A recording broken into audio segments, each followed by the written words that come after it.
Good evening and welcome to our production of Ghost of Saltmarsh.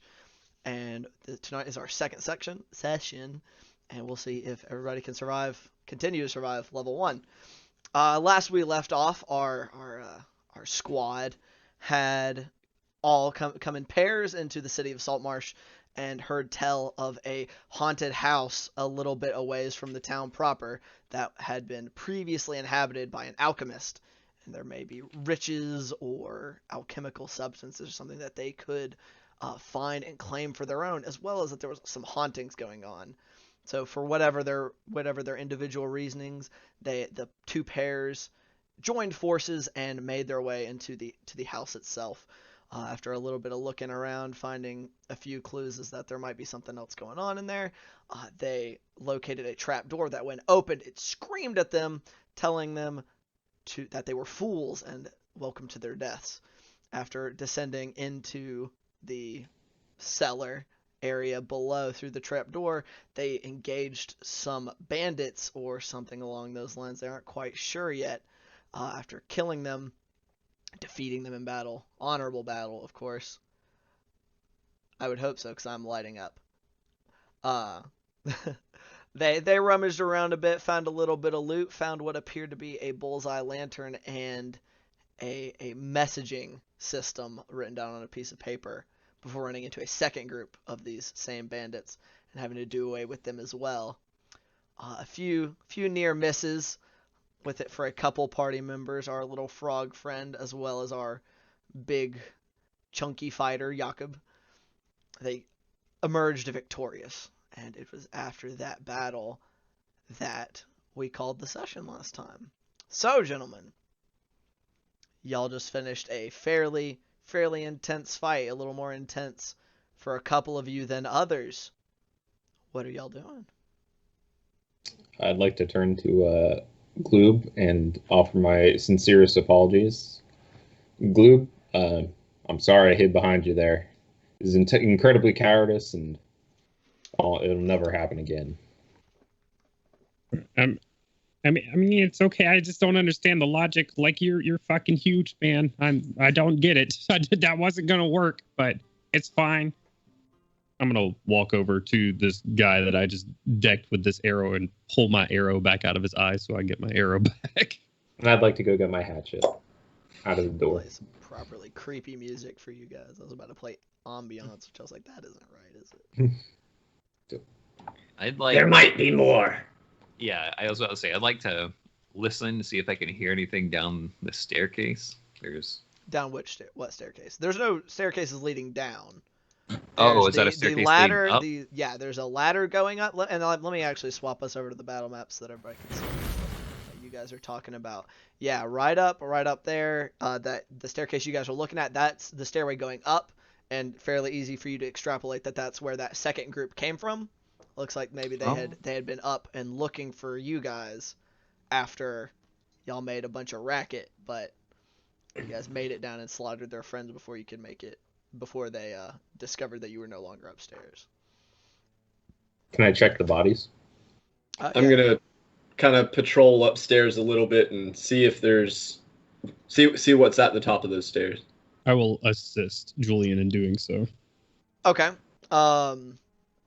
Christopher, go ahead and roll me an investigation check. Just one for all the bodies real quick. So this is on a different map, so we're going to swap over for just a moment. While we see what they're doing, okay? So all right. Do this number right here and swap to here.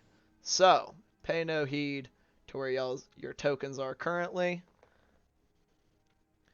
because y'all are in all actuality over here, which I'm using this mouse for no reason because I'm using that mouse pad for no reason.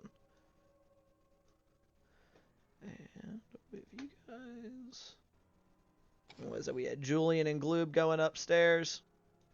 Oh yeah, I was going to accompany them as well. You were also going to go up with them? Yeah, keep them halfling ears.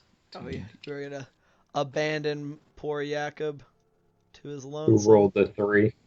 He's got plenty of people to hide behind if he wants to take out there. Okay, fellas. Hide myself in the Well, bodies. y'all.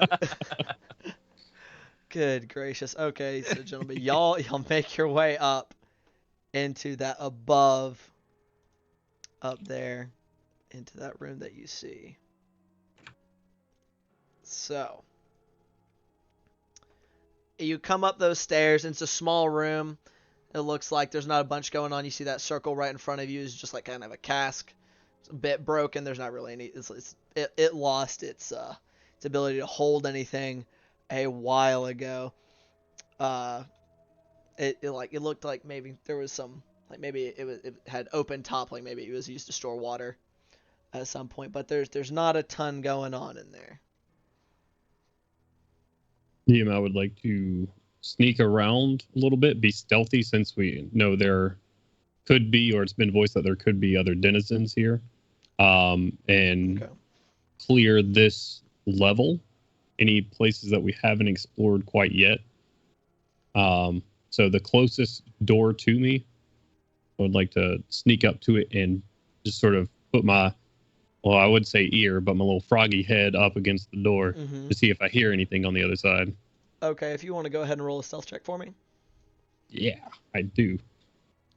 And At disadvantage. you do recall, it is still at disadvantage, which I want to say, so it's been about 20 minutes since that passed, and which means it's been about 15 minutes since you cast your hex earlier, Julian, if you want to kind of keep that in mind. What was that? Okay. Well, I rolled a 19, but with disadvantage, I rolled a 3 for a total of 11. Okay. All right. So you rolled up, and you said you want to check that door? Yeah, the closest door This to one me, right and here? just sort of listen through it, see if I hear anything. Okay, and I will also point out, you can't really see it because I didn't reveal it very well, but right up at this top section, that is a window. Okay. So yeah, if you want to roll a perception check for me. 12. Okay. Little like a few creaks, but nothing that sounds like anybody moving around. Just sounds like probably just the wind. I'm gonna slowly walk back to every. I don't know if you guys are like on my heels or if you're staying far back. I went to next to the door, and I'm kind of standing off to the side of the door. Okay. Okay. I'm gonna kind of wave at you, get your attention, and make like a bowstring, like pulling back an arrow motion with my hands, and put my hand on the doorknob. Okay. Taking heat, I will pull one, knock an arrow, and then Okay. be prepared to shoot anything that moves towards me. Can I do a quick perception check to see if I hear anything up here first? Sure. Go ahead. That's a horrible roll. That is a total of a 9. Total of 9. Sounds like a kind of creepy abandoned house. Gotcha. Once I see that Gloob is ready, I'm gonna throw open that door. Okay. Throw it open quietly. We're not slamming it, but I'm Just rapidly opening it. You throw open the door, and you see a room. It's trapped. No. You see what appears to be a I say filthy in it is abandoned kind of sense kitchen. There's dust everywhere, hooks that look like they might have once held cooking utensils or empty or look like maybe they're even missing. A counter that's rotted through in places and kind of leaning to the side. And a set of stairs like you see up there on that top of that room that go up. Alright, shield up, sword out, kind of walk into the room. I'm driving by the haunted house in a fucking souped up car. I muted my mic as fast as I could. Okay, you're in there. I'm sorry. I'm scared and I'm having trouble remembering. Bart, you want to call down to Jakob real quick? I can probably just go get him. I don't want to shout if you all are trying to sneak around. Oh yeah. I'll stay right here and watch the hallway while Julian looks around in there. All right. Okay.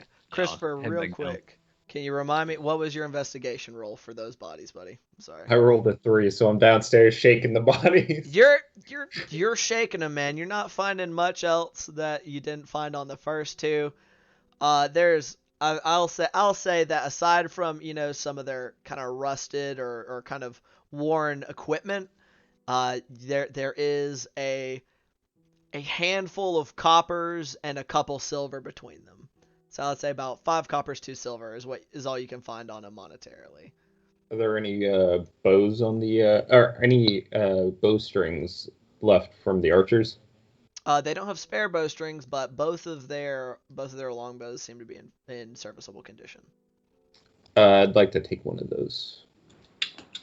Okay. My man. Just gonna take a bow.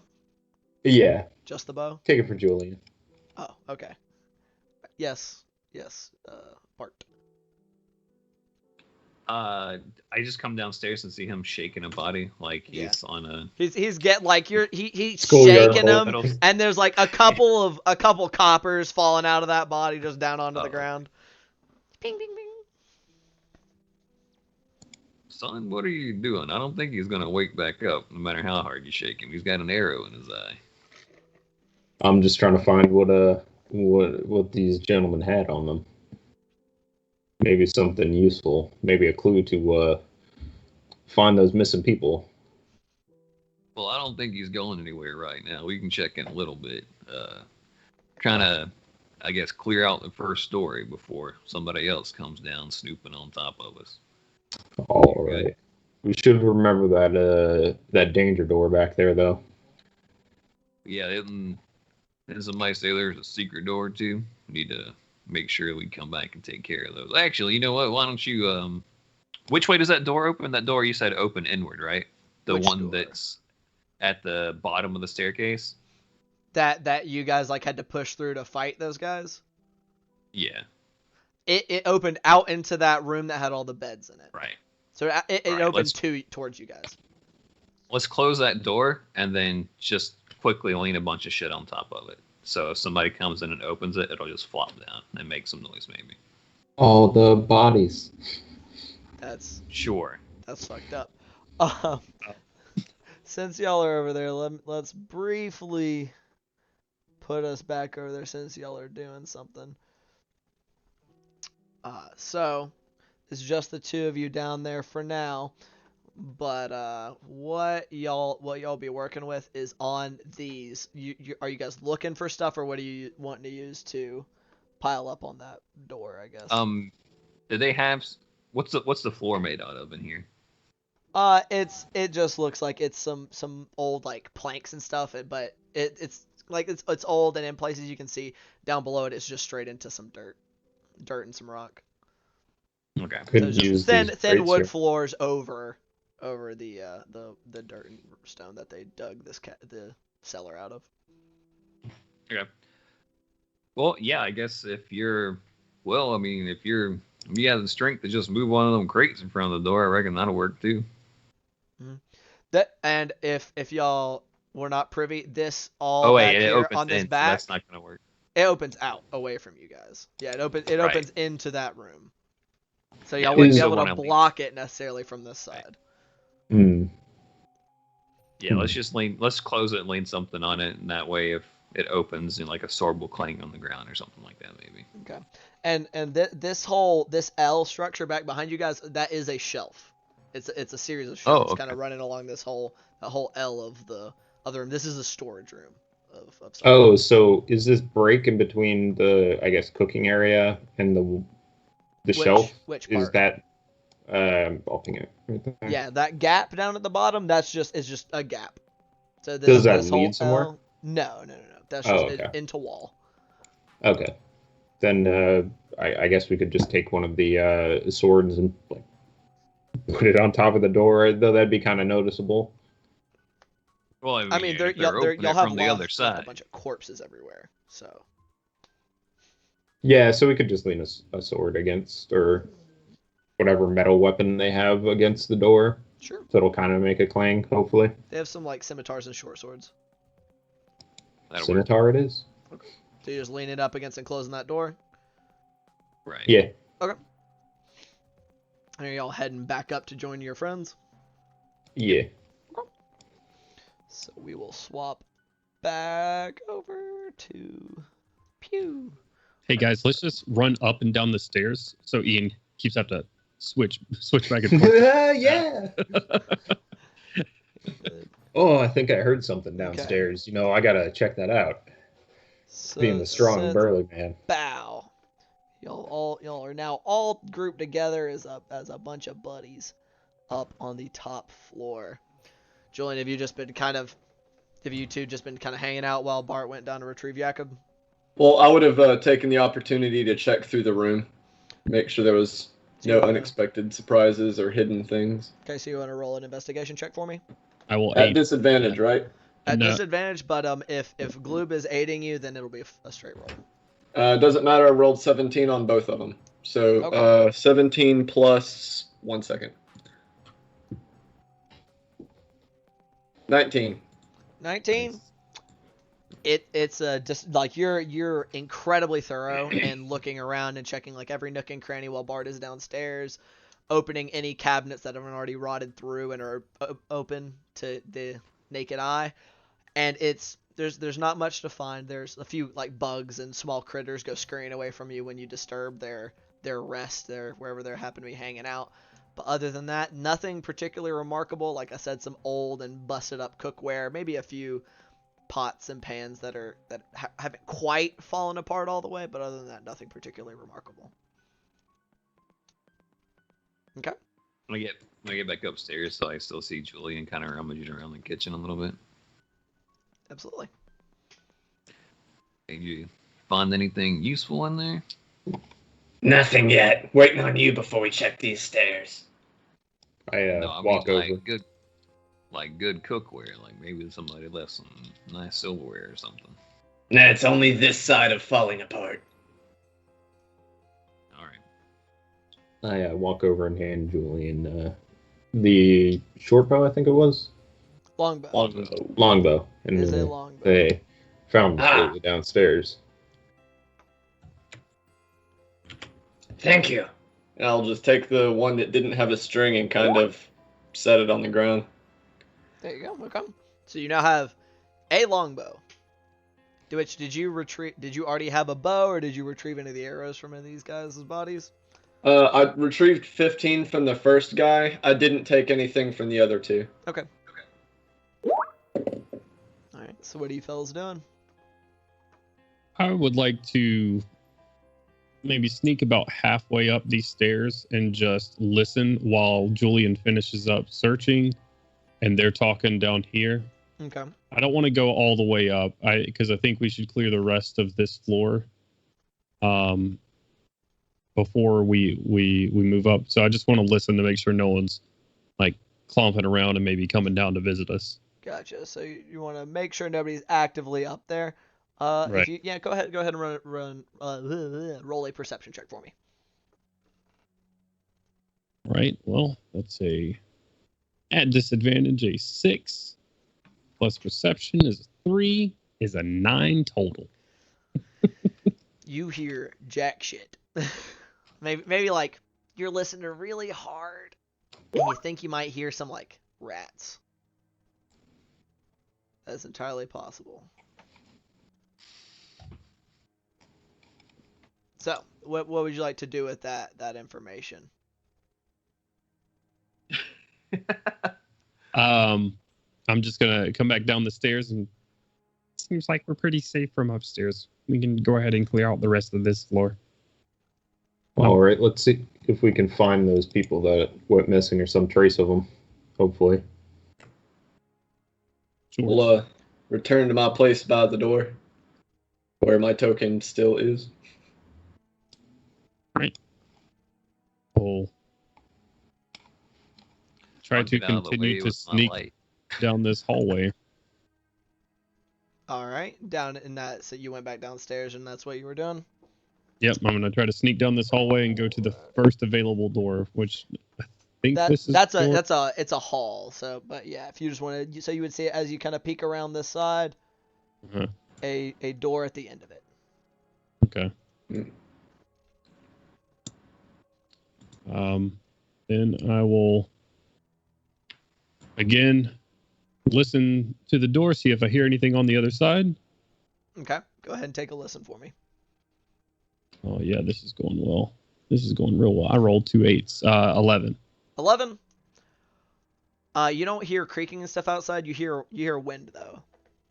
So pretty easy to guess that this is another door leading outside. Don't worry about it, Julian. This one goes outside. Is it locked? This door? No, that door is not Bro- locked. Can I lock it from inside? It looks like you might have to try to improvise a lock. Anything that it's pretty loose in there. The only reason it hasn't swung open is because somebody kind of shoved it pretty hard in there, and it was already kind of leaning down. I won't worry about it then. Can I take a listen to this door? You may go right ahead. Is that a perception check? Yes, sir. All right. I got a 15. Okay. Pretty unremarkable. Once again, sounds like it's, and from what you could, I will go ahead and say, just as you guys have been going around and kind of looking and listening a lot, there was recent traffic coming through here in the dust, but and some of these doors are kind of ajar, like somebody might have been going through them. You suspect probably those guys that you just fought. Then I'd like to open this door. Very well.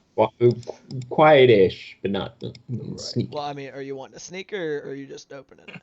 Fuck it, let's go with the sneak. Roll a stealth check. That's a disadvantage, so Yep. 17 and 8. So 17. Total? Yes.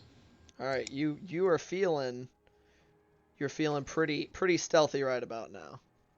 But you open the door into what appears to have once been a dining room table, or a dining room. There's a dining room table here in the middle, and other than that, it's pretty bare. There might have been one of those cabinets that held plates and everything, the fine china, but anything that might have been there is long gone. There's bits of maybe some smashed glass, and that's all that would remain. There's just fancy folk stuff in here. Yeah, there's not really anything that looks like it would be like that you could get anything out of it. I guess I'm up. I'll give the last door in the hall a listen. All right, knock yourself out. 13 with disadvantage. 13 with disadvantage. Yeah. Once again, you guys, you're not hearing much. This is also another one of the doors, slightly ajar. I'm gonna I kind don't of hear anything. shoulder it open, keeping my shield up. Okay. And as you do so, bow. It looks like a room. Ah. you see those couple of chairs there down near the bottom. They might once have been stuffed comfy chairs. Long since have been eaten away at by rodents and bugs and stuff. There's not even really any of the stuffing left sticking out of them. They just kind of drooping and rotted a bit. Up kind of near the top is another short kind of end table looking deal, but one leg's broken. It's kind of leaned up to the side with a fireplace down at the bottom. Give that. You said that's like a end table, or does not with drawers or anything. Just kind of like a little table. Maybe you would have sat. You would have somebody place a tray for tea and biscuits. Okay, so there's no containers or anything in the room. Nope. There's just the 2 chairs, the desk, and the fireplace. Nothing in here either. Okay. Well, we did walk past the danger door downstairs. If we want to check that out, or there's also an upstairs. I think just so we don't have people trying to kill us from behind again, that we probably want to clear out everything up here. All right, that sounds good. All right. Well, let's head on upstairs then. All right, do we? I'd like there's to- there's two upstairs. There's the one we came in when we came in the front door. The ones we passed back there in the kitchen. I mean, they lead to the same place. I just don't know if there's any particular way y'all want to do this. Or just see anything up in the kitchen area? Maybe we can go through the lobby. Or the foyer. It sounded quiet, but we did just make a lot of noise near the kitchen store. So maybe lobby stairs. All right. I'll go to the bottom of the lobby stairs and see if I can't hear anything up there. Unnatural 20 on perception. You're listening at the bottom of these stairs? Yep. You said an unnatural 20? Let me look at something real quick. I believe so. Mostly nothing. But you're sitting there and you're listening.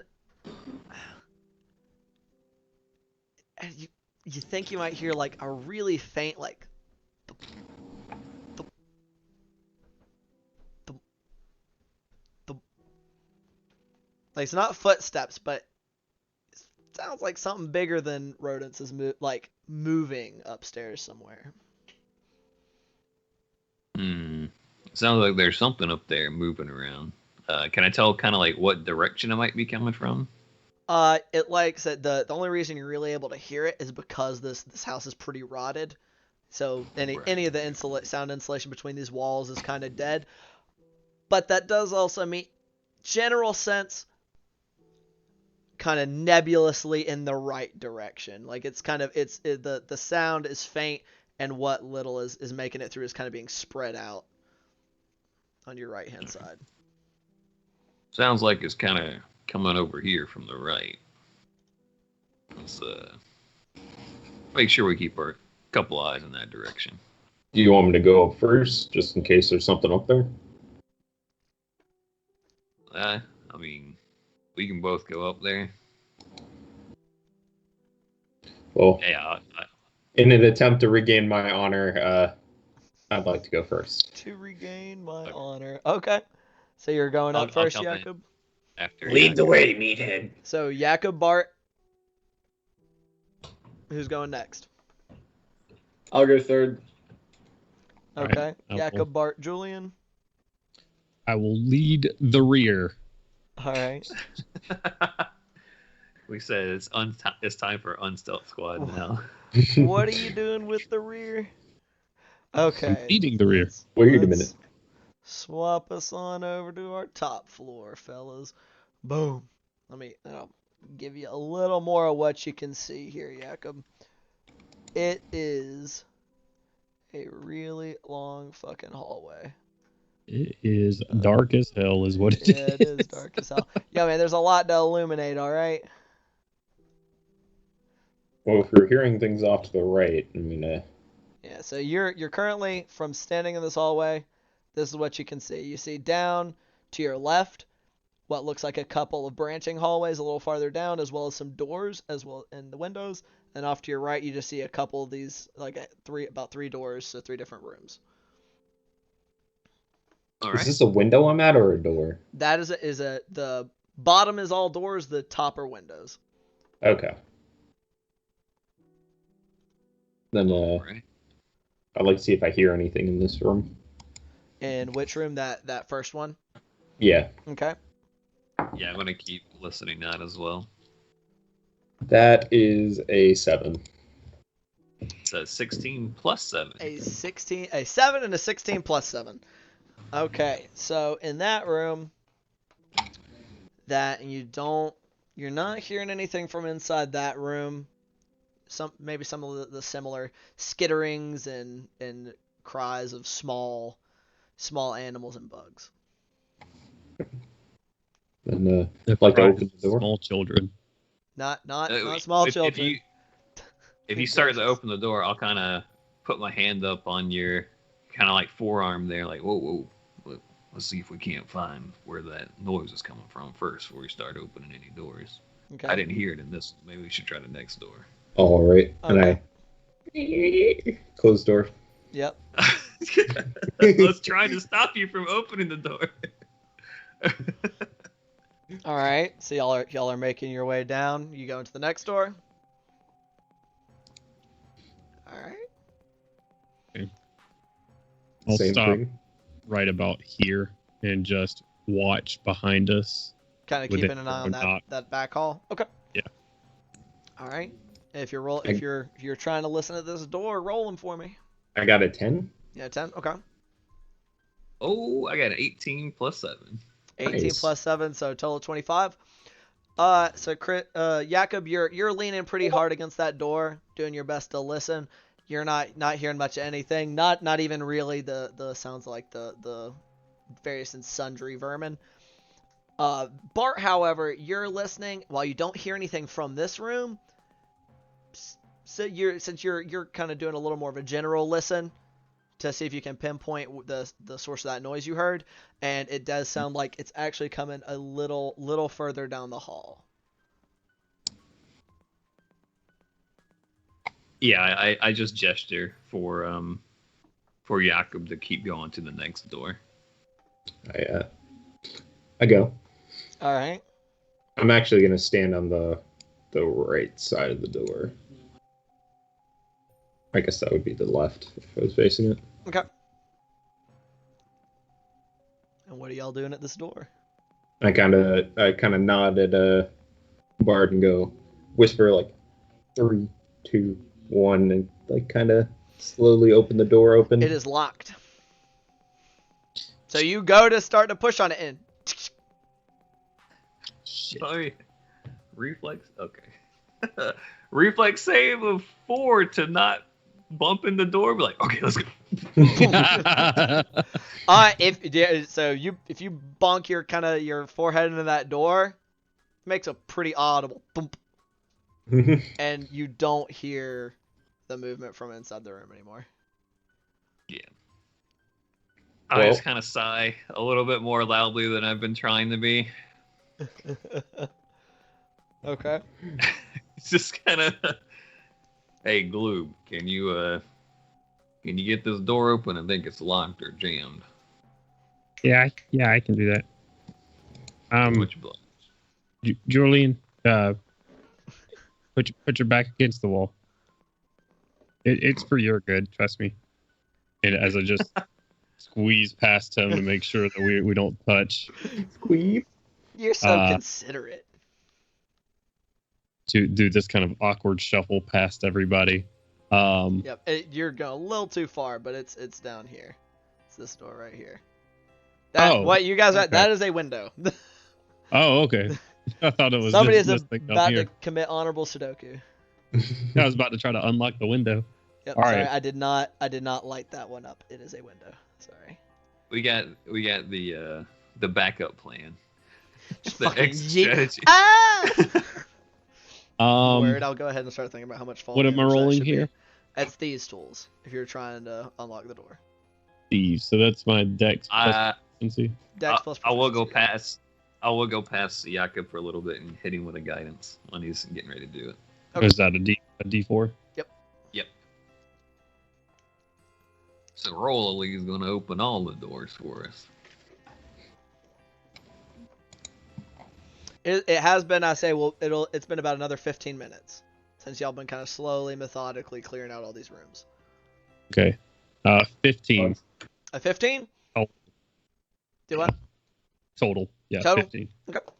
So you work at it for a second.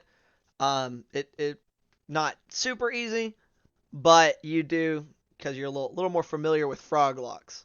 They're a bit different than these human the way these humans do things.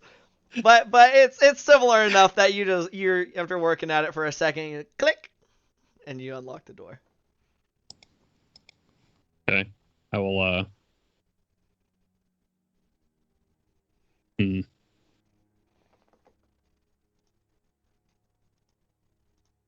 All right, nice one, Glue. And then I will beckon everybody into the room. All right. Oh Are y'all opening the door? I'm gonna say, Glue, why don't you stand back? Yeah, well, yeah, I haven't opened up the door yet. I unlock the door and then gesture towards the door Okay. for Jakob and anybody else who would like to be in front of me. Gesture my head, making eye contact with Jakob at the door, like, Come on, meathead. Look, I ain't trying to touch this poison, dude. I already done this once. I need him to move out the way. Is this a window right here? Which Ian, one? Yep, those. Yeah, all those little boxes that have like the lines through them. Those are Can all I windows. stand? Can I stand in the windowsill? It doesn't really specify how deep those are, but since they're portrayed so deep on the map, I'll sure. You might even though you're small, you're pretty short. You're still you do have to kind of hunch a little bit sitting in that window. All right, I'll sit there, kind of crouched down, on and just knock an arrow to try to shoot either beside or over Jakob if I need to. Okay. Sticky tree frog feet gripping everywhere. Yeah. Like I said when you guys first approached this house, those windows aren't really there anymore. So you're having to make sure your center of gravity is a little forward, so you don't just go tumbling backwards into the We just the see him black. outside lying on the dirt, like paralyzed frog. I take a quick look outside. How far am I up? Galoob gets turned 20, to Galoob. 25-ish feet, something like that. 25, 30. You're a bit up. Okay. All right. well, That first floor had like some pretty high ceilings, so you're a little more than 2 stories. I'd Alright. like to open the door before and get out of the way before our froggy friend falls out the window. Okay. So you just open up the door and then duck backwards? Well, no, duck in, Duck in. like move in. With the door. Okay, so you come in the room. Pew! And I'm not gonna lie, I was a fool and didn't think you guys were gonna come back upstairs, so I didn't make him a token. So y'all walk in here and the room is almost completely empty except for a gentleman almost like down to his underclothes, bound and gagged in that bottom corner. And he had like turned to where he was facing you guys, and he was just staying stock still. But after you come in, he seems to realize, like he then starts to, and like wiggling around, making a louder version of that thumping noise you were hearing earlier, Kent. I'd like to slowly walk up to him, but like kind of like kindly trying to be like, it's all right, like just stay still, don't try to move. We're here to help you. No, when I see him walking forward, I'm gonna put my hand on his shoulder. Not yet. Is this What another is door that? here? What is what? That? Yeah. That is, I'm not sure. I'm going to say it's another window because I don't know what it's there for. I think it's mostly for decoration. Come on, Julian. It What are you doesn't seem afraid of? like A it's window? just This man needs Not help. specified at all. I apologize. This is what looks like it used to be a bedroom. So I'm actually going to retcon that and say it's the ruins of like a big dresser. Okay. Never mind. Don't be so trusting. Just slow down. There's This man like needs a help. mostly naked man in this corner, bound and gagged. What is he gonna do? Hug me to death? That's what I Don't would worry do. about it. It'll be all right. I'll take care of him. I'm just gonna go flipping on over there. You're just walking on over. I'll be wary about the guy in case he tries to make any fast moves, but just kind of As you guys walk up to him and are just not saying much, especially with Julian making comments about, you can't trust everybody. He was wiggling and making some noise, but as you guys all kind of encircle him with those comments, he's now kind of like, he's quieted down and he's just eyes flicking between each of you. I'd like I'm to gonna take a gag off. Oh, go ahead. Sorry. No, I was just gonna say I'm gonna stay out, sort of in the doorway, looking down the hall to make sure nothing is coming up behind us. Okay. Yeah, I'd like to take his gag off. Yeah, is why he's taking his gag. I'm like, well, it seems like we caught you in a little bit of a bind. We're not here to hurt you or anything. You all right? Oh yeah. I mean, as okay as I can be, I guess. Who are you? Where are you from? Oh, my name's Ned. I'm up from Seaton. His hands are behind him, so he's kind of like, can you get my hands and feet too? Well, Ned, hold on now. I'm a seed man myself. Have you? What? How is the baker there? I haven't been there in a while. I asked him about a baker that I just come up with a name. Just some random baker in Seton. Yeah, He's you like, know he's a pretty well known guy around town. He's a friend of mine. I just want to make sure he's okay. I mean, I mean, I, he's racking his brain. He's like, I mean, I guess I've been gone for like a week. I mean, there's like 10 bakers in Seton. I don't know them all. All right. A Can, little can distrusting of him, but can you untie me now, please? Yeah, it'll be all right. Yeah, we'll get you straightened up and get you. Why don't you just probably wait for us outside if you can walk? I'll wiggle on around and start. Wait. Are you guys staying in this house? It's like just looking at you guys like, why not? Who tied you up? I don't know who they were, but I on my way down, I passed some guys who had been coming from Saltmarsh. They talked about some haunted house, so I decided to stop in on my way. I came in. You're a dumbass. He just kind of looks over at you like, oh, not my finest decision, okay? But it sounded like nonsense. All right, so I just wanted to take a look. Point of order, Julian. We're those people right now. Yeah, y'all are in. Yeah, you guys are here too. So fuck I'm you, here guy. looking for the missing. Where's your 3 friends, buddy? And apparently it's you as well. That's what Anyway. I thought. I do ask him before he goes down. Have you seen anybody else in here? I mean, aside from the guys that knocked me out, stripped me, and tied me up, no. Yes. All right. If you see a Have you guys Darth- untied him by this juncture? They're just questioning him while he's continuing to be bound. Yeah, I was gonna start untying. Okay, so yeah, he's like as he's answering these questions, he's just like rubbing his wrist. Like, oh, thank you. Like just I'd like kind to of do an squinting insight a little check bit. on him when he's talking about his story, though. Sure, go ahead. Oh, heck yeah. 17 plus 7. Holy So shit. 24 total. Yes. So as he's talking, you know, you're kind of watching him and everything, and kind of seeing if he has any tells for if he's lying, and he, as far as you can tell, is completely genuine. Like even when he starts talking about like, you know, did you see anybody else? And he says nothing aside from the guys that knocked him out. He actually reaches up and starts rubbing on the back of his head, and if you kind of lean forward, you can see he's got a pretty decent sized goose egg. I tell him when you go outside, see if you can find any guardsmen, and tell them that what's happened. He kind of, A, you guys are gonna stay in here. Well, You we wanna need to make keep sure up. there aren't anybody else in here like you. I mean, I haven't heard anybody else. Secondly, I don't want to just wait outside. Those guys robbed me.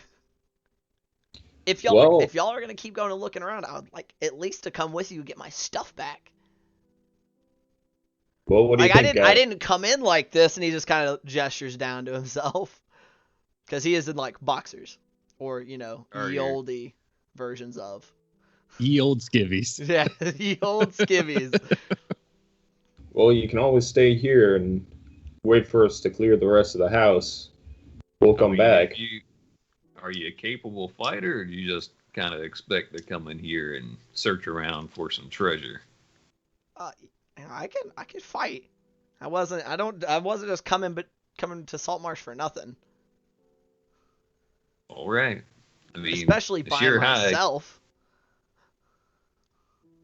I mean, if you guys, I would appreciate it if you like give me like something to fight with, and maybe some pants, at least. I don't think mine would fit your friend. Mine are a It's- bit occupied. He at just the kind moment. of looks at you and just like, kind of just puts his head to one side, like, yeah. Gloob looks down at this question, and he's not wearing pants and just. I'm going to sigh dejectedly, hand him one of my daggers, and say, "I ain't got pants." Are you not wearing pants, Julian? I mean, like, oh, like I have extra pants. pants. Okay, I was like, Yeah. wait a minute. Why am I gonna give him my Oh, pants? we're about to He's have just to like, change "Ha-ha." retcon some conversations that were happening at that bar if you're not wearing pants. Okay, yeah. When you offer the dagger, he's like, oh, takes it and just kind of like flips it around, like tosses it between his hands a little bit. Seems to know what he's doing. Like doesn't drop it and cut himself. He's like, okay. I Thank need that you. back. Well, I mean, after I find my stuff, then yeah, because then I'll have my weapons. But sure. What's your name, friend? Ah, my name's Ned. Yeah, that's right. You said it. I'm getting old. Don't mind me. Just So shrug. Ned, what'd you have? I mean, you might have come across some of these guys using some of your stuff. He just kind of like thinks a second. I mean, I had like it wasn't anything fancy. I had a short sword, short bow, had some plain leather armor, clothes, just some couple sets of clothes, a little bit of other Oh, yes, traveling clothes. gear, some rations, like Oh, there was like there's 20 plenty of gold. clothes. I'd saved up a while, that was almost all my money. All right. Well, Ned, I might have some bad news about the leather armor. There was a gentleman wearing some downstairs, but he's a bit There were several, like all of those separated at the gentlemen were moment. wearing sets of leather armor. Just y'all fucked up a lot of it, so most of it isn't super salvageable or usable at this time. But there are a couple bodies downstairs. They might have some clothes for you. We've got the rest of Oh. this floor to check. You guys have already killed some of them? Hopefully all of them. About Oh, okay. Unfortunately, we killed a few of them. They wouldn't listen to reason. I mean, well, I'm be these straight. gentlemen. They didn't seem particularly reasonable. Like they conked me Yeah, out and then they're left me dead naked now. up here. So, or mostly naked, just like glancing down at his like briefs. At least they tried to knock you out. They shot an arrow first thing when they saw us. How many did you see?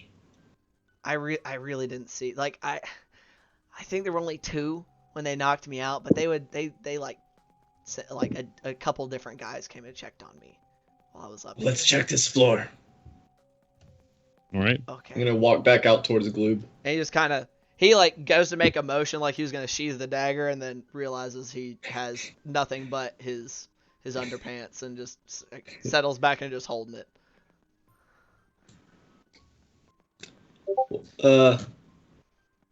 I guess we'll repeat the kitchen scenario.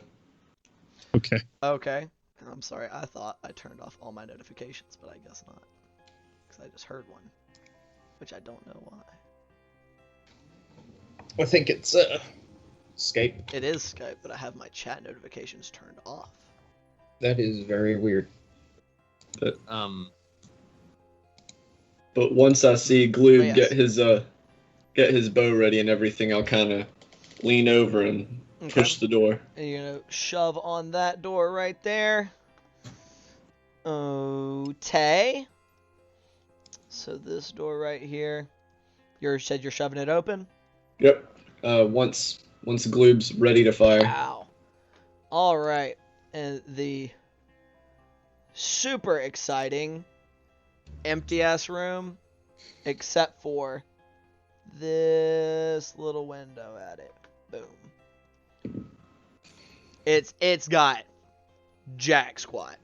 Like either Sorry. aside from just like some small bits of debris that it's so little that it doesn't look like there's much of anything. Is this Was a there big anything stain in that- the floor? or more. Yeah, more like it looks more like the floor's kind of sagging in that area. Definitely Is there safe to anything stand in that on. armoire? What was that? Is there anything in that armoire? Like no, Or- it's like I said, it's like completely ruined. Like it's almost okay. completely collapsed. Like the top is kind of, it's like leaning in. Any shelves or anything have kind of are just rotted. Gotcha. Door check 3. Door check in space. All right.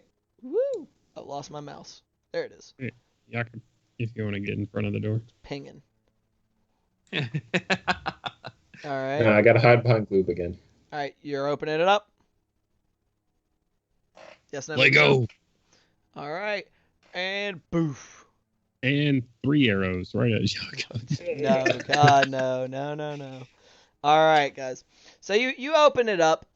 There's not much of anything left in here. There's a little more. There's another window at the end of the room, and as you see on that, well, the way you guys are facing your right hand side, there's what looks like kind of like a writing desk, but no chair to accompany it.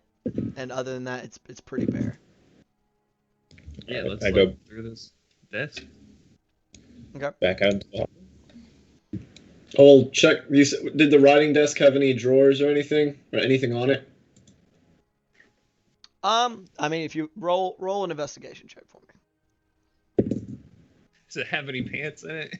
There are no pants in the chest. I'm guessing I'm still at disadvantage. You are still at disadvantage. I will say it's now been about 20 more minutes. So we got 5 more minutes of So disadvantage. you've got about 20 more minutes of being at disadvantage to things. That would have been a nat 20. Man, it sucks to suck sometimes, doesn't it? Right. Oh, I said you were looking. I said I was also searching the desk, so. Yeah. Oh, yeah. If you want to make it a straight roll, yeah. It was a 16 without that. With that, just as a straight roll, 16 total. 16. Well, my first roll was the nat 20 at disadvantage. 16. I total. mean, since that was my bad for not hearing Kent saying he was aiding you, I'll let you have the nat 20. I mean, Because it'd be funny if I find literally nothing. once again, I'm a nice guy. So you don't. Congratulations, you found nothing very well. I will say it's pretty close. There's not a ton, but because you got a nat 20, there's no like objects or anything for you to find. However, you will note that while everything in most of these places is a pretty generous layer of dust, there's some pretty scuff marks through the dust both on this desk, and since you got a nat 20, kind of going from the door to the desk to the window, that are pretty look like regular enough that it has kept dust from settling, and it looks like there's been objects set on top of like some round bottomed objects set down on this desk multiple times. I'll go take a peek out the window, see what I see. If you just go up to the window and take a look outside, Mhm. from this window, there's nothing particularly remarkable. It's a pretty scenic overlook, just going out and down, like after past the yard and down off of a cliff, and the ocean. All right. Not much here.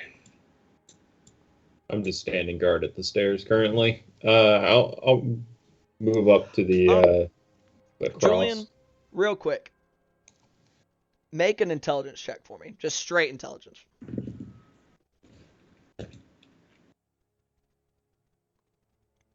18. 18? As you're kind of going to walk back, after looking, you're like, oh, there's nothing in here, and you start walking out, something just kind of clicks in your head as you have a bit of a realization that bullseye lantern looks exactly like what may have been being set up and put down, like that it was being scuffed along the top of that desk. Huh. Okay, back to the window. Yep. Okay. I'm going to look back over that message cipher that we got earlier. Okay. What were the commands on it again? Oh, god damn it, Cody. Give me a second. Let's see. Son of a bitch. Yeah, basically. Most stuff like stop, fight, lift, come, like wait, like things like that. Shut up, Kent. But so things that are either cautionary or like in a lot of stuff like yes, no, affirmative, that kind of thing. Just a lot of really simple one-word phrases. And actually, I'm gonna sit for a couple minutes and watch out the window, see if I see anything. you see a whole lot of nothing. Also, Ned is just hanging out right there next to you, Gloob, in his briefs. Because I forgot to move him. Hey, Bart. Yeah. I'm gonna What you got? beckon him over to the window. Yeah, I'll come on over there. Yep. Cypher. Bullseye. Same size on that desk. I think this is where they were messaging from. Okay. Well, maybe you should tell them to return or safe or something like that. We could just jump them at the front door. That's what I was thinking. Okay, let's go get this fella, Ned. Maybe get him a shield and one of them scimitars or something so he can defend himself a little bit better, and we can put an end to all this madness. I'll wait here. All right. Hey, Ned, I'm gonna go get you a couple of presents real quick. Hey, bring me some arrows too. Yeah, if I see some. Okay. And I'm gonna keep an eye on the window, because you said this looks at the path upwards, right? Not the path upwards. This looks out to sea. This looks out over the ocean. I misunderstood that. Yeah, my apologies. I don't think I described it very well. I was like, because there's like a short amount of like what is probably like a bit of this land's yard, because it's not like right up on the ledge, but then it's looking out over the ocean. Ooh, okay, yeah, that changes Yeah. what I would say. A little Yeah, bit. I was a bit confused. Yeah, I thought it was like About- looking at like Yeah, no. Looking out out at by the sea. road or something. Okay, my apologies. Never mind to the whole let's ambush him thing. I will just take note. To be returned to later. Do we see any ships out there? Yeah, like I said, he looked earlier. Currently, you don't see it. It's gotten pretty dark at this point. It's probably getting a good bit later into the afternoon. But so y'all don't see much anything. All right. That being the case, Let's get the rest of this floor. Agreed. Okay. All right. As they come out, I move up to the cross section. This cross section. God damn. Bart. Bart said, "Screw all y'all. I'm going way ahead." We ain't got time for all this. Yeah, come on, guys. The guys in the basement will respawn if we don't do this quick enough. I mean, I will remind you guys I'm kidding. that there were beds unaccounted for, and y'all aren't quite sure where those guys are at. 5 more people, according to if everybody had a bed. Maybe some guys had to share. Didn't have That to. man said hot. Oh no. Put the head. Yep, turns out there's like 30 more people down there you guys don't know about. Okay, yeah, so y'all come past that cross section. You see it goes down that way, down, to your left leads to another window. Up towards the right is a couple more rooms, and then a more open area that might, as you kind of look past, looks like it might be the top of those stairs that y'all had seen in the near the kitchen. and is that a window right there? Or a door? It is a window. Yes, Okay. I did not. There we go. I didn't get all the stuff I highlighted. There we go. Door 4. Return to the opening. Let's go. Which one is that? The one that That one right there. Okay. Are you guys just busting open, or are you taking a listen? Never hurts to take a listen. There is no in between. I say a brief listen, but we are trying to be swift. Right. That is 18. Okay. 18. Uh, Anybody else rolling? 16. Gotta remember to So, move lower than Ned 8. with you guys. After moving an NPC that's not fighting you guys, this is bullshit. The no pants it gives him a movement disadvantage. He's doing What? his That best. makes you quicker. Is That's that, You get chafing between your legs. is that how that works? Yeah. Y'all are awful. If you want, you can just give permission to that token to other people so they can move them around. Nah, for you. fuck y'all. I'll do it myself. All right. God damn it. Okay, so yeah, we got an 18, and what were the rolls for perception? 16. 18, 16. Kent, what was that? 18. 18, 2 18s, and a 16. Y'all hear nothing. All right, door Sounds goes like open. another empty room. So it's coming open. The one Pow. door we won't listen to is gonna have like 8 dudes in it. I will remind y'all about the secret door that a couple of you know about. So you're coming in. This looks like it used to be a bedroom of some kind. Not much in there now. There's another one, just plain writing desk over there on that right hand side. No drawers or anything. On that left hand side is a really thin bed that's more of a cot than anything else. But other than that, there's not much going on in here. Quick peek under the bed, and if there's nothing of interest, head back out. Yeah, we can toss the place real quick. Okay. Got a super 7 on my investigation check. There's a lot of jack squat. All right. It's a like I said, a really thin cot-like mattress. Even with the 7, I'll say you could garner. It doesn't look like this cot was here when this house was still in use.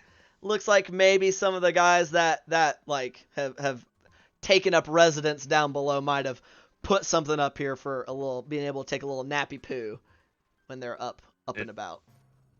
This is obviously the penthouse suite. Oh, obviously. On to the next one.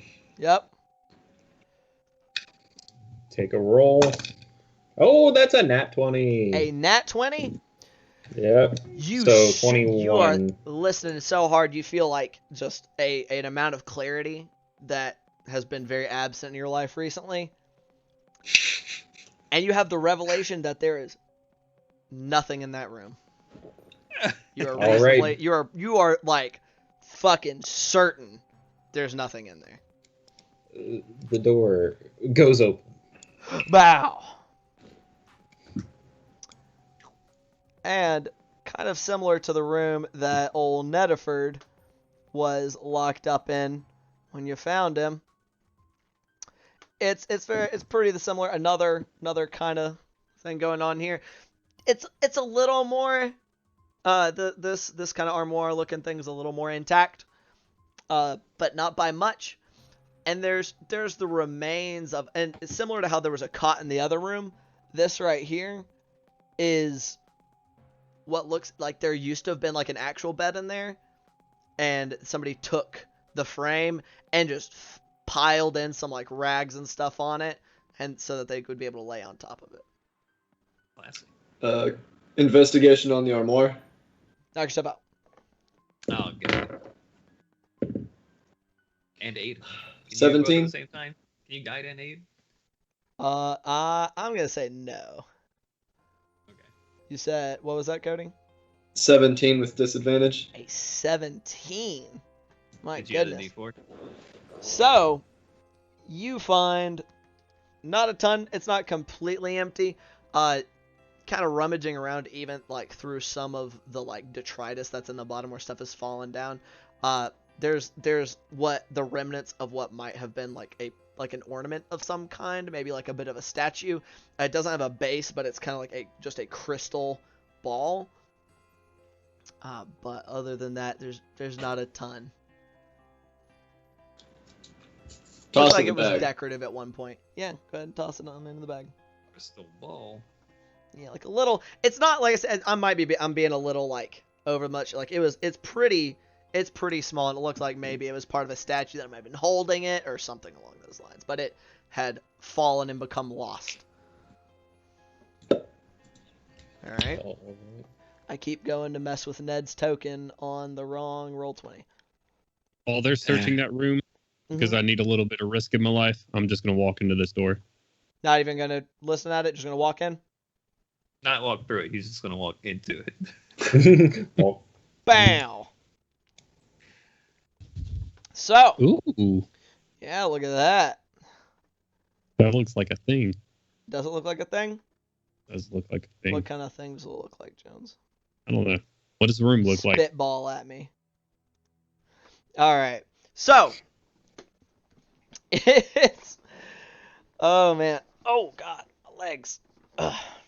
Hey, DM, how many arrows were on those 2 archers when they went back to get them? Did anybody go back to get them? We didn't. Y'all we didn't haven't go been back down yet. I thought they did before we started continuing to search. Somebody that got was you. part of the whole ambush thing. Oh yeah, that's right. Yeah. So you walk in here. There's mold on parts of the wall. The floor is rickety, as has been seen in every other room. There's a bed thing like that. That's right up here. Is apparently supposed to be a bed. This right here is. Oh, I can't ping. This is supposed to be a bed. There's what looks like a once fancy kind of chest, similar to what had been down below at both that other bedroom and at the foot of each of those beds. And then another. This dude has a pretty big fan of having places to sit and write. Looks like a lot. These are a lot of bedrooms. Is I this- will guide Galoob if it is locked. Yeah, I was about to say, is the chest It's locked, rotted or- through. Like I said, this is an old one. This doesn't look like it was something that was in use by these guys that you've been fighting. So you can pretty easily just kind of flop it open. Anything inside? Empty. Like there might be the remains of what was once like rotted clothes, but like nothing that's even like you can pick up. It's just like little remnants. It looks like it's probably been picked through already.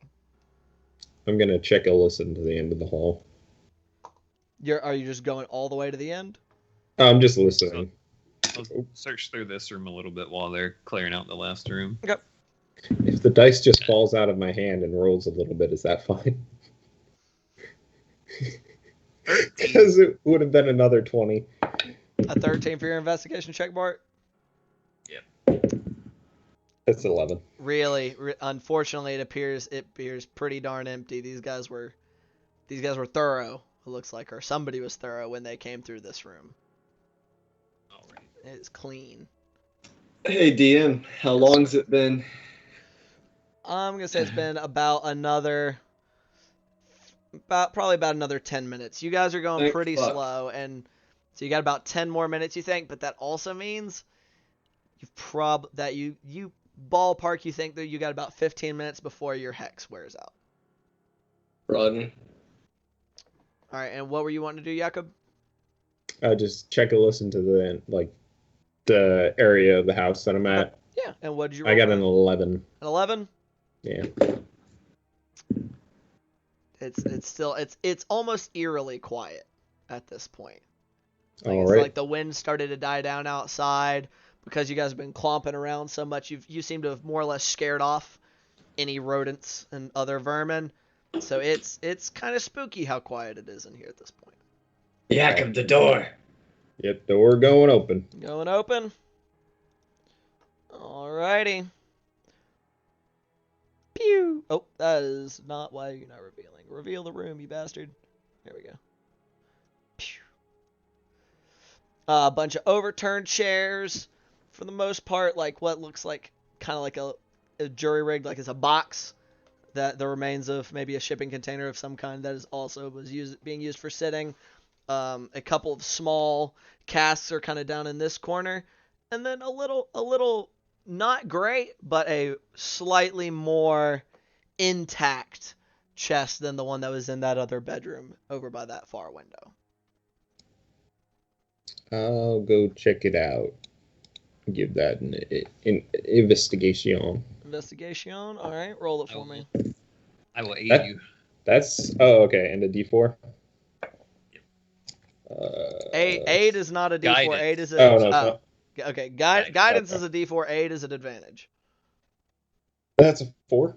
A 4 total. Yeah, I rolled a nat 1 Oh, plus the nice. 3. You seem to like you were struggling so hard with this thing for like almost a minute.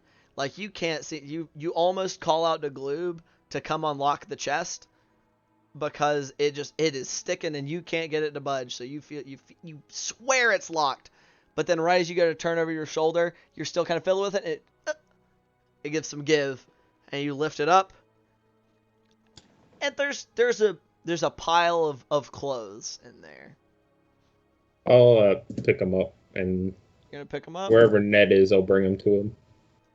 Yeah, so he followed Say, you guys in why here don't you try these on? while you're doing his thing, and most of them are like dirty or old or covered in holes, like they had been in there for a while. But the only ones that are suitable, you're lifting them up and you start to hand them out to him, and he goes, "Ah, those are my clothes, those bastards!" And he comes over and grabs the pants and shirt. There's no shoes, but it's pants and a shirt and a simple, like really simple leather belt in there. He gladly takes them from. He's like, "Oh, I'm not gonna lie, it's been a bit chilly. It's very uncomfortable." He pulls them on. Pulls on those clothes. I'm glad you can deal with that situation there. I mean, it's much better than being, you'd be surprised at how much more vulnerable you feel. Still wish I could have some shoes, though. Well, we might find some somewhere in the house. Hopefully. Just kind of rolling his eyes, looking around a bit. Still, it's like seeming a bit jumpy still, but it seems pretty determined at the same time. Is there anything else going on with the rest of these crates? There's no other crates. There's a couple of casks, those little circles down at the bottom.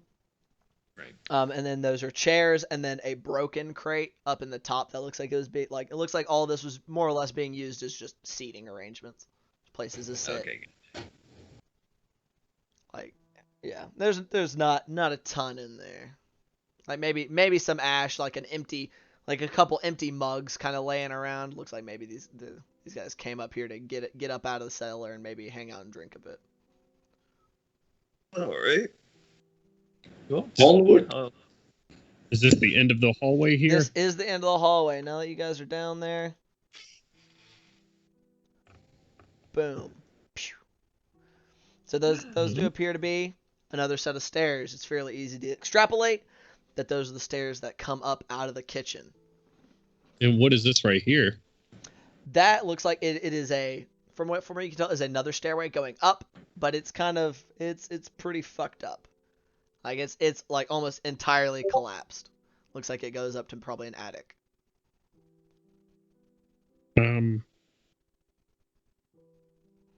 Well, Julian, I don't know what they're doing, but I mean, should we clear all of it first? I'd say yes. DM, does it look like I could probably jump up these with a 15-foot vertical jump? With these old froggy legs of mine? Sure. If you can jump that high, you'd have to. You're still gonna be kind of grabbing on the edge, but you can make it. I would like to, as quietly as possible, just put my bow on my back and then just kind of like pick myself up and peek around, see if I see anything. Okay. So you're gonna get up there, and funnily enough, these guys were not kind enough to include a map of the attic, and it didn't even occur to me until just now. So we're gonna have to use our imaginations a bit here. Oh no! Tragic! I know it's horrible. I don't have that. How is it possible? It's not when you get up there and you kind of get your pulling yourself up. It's not too difficult. You can maybe get a splinter in one hand.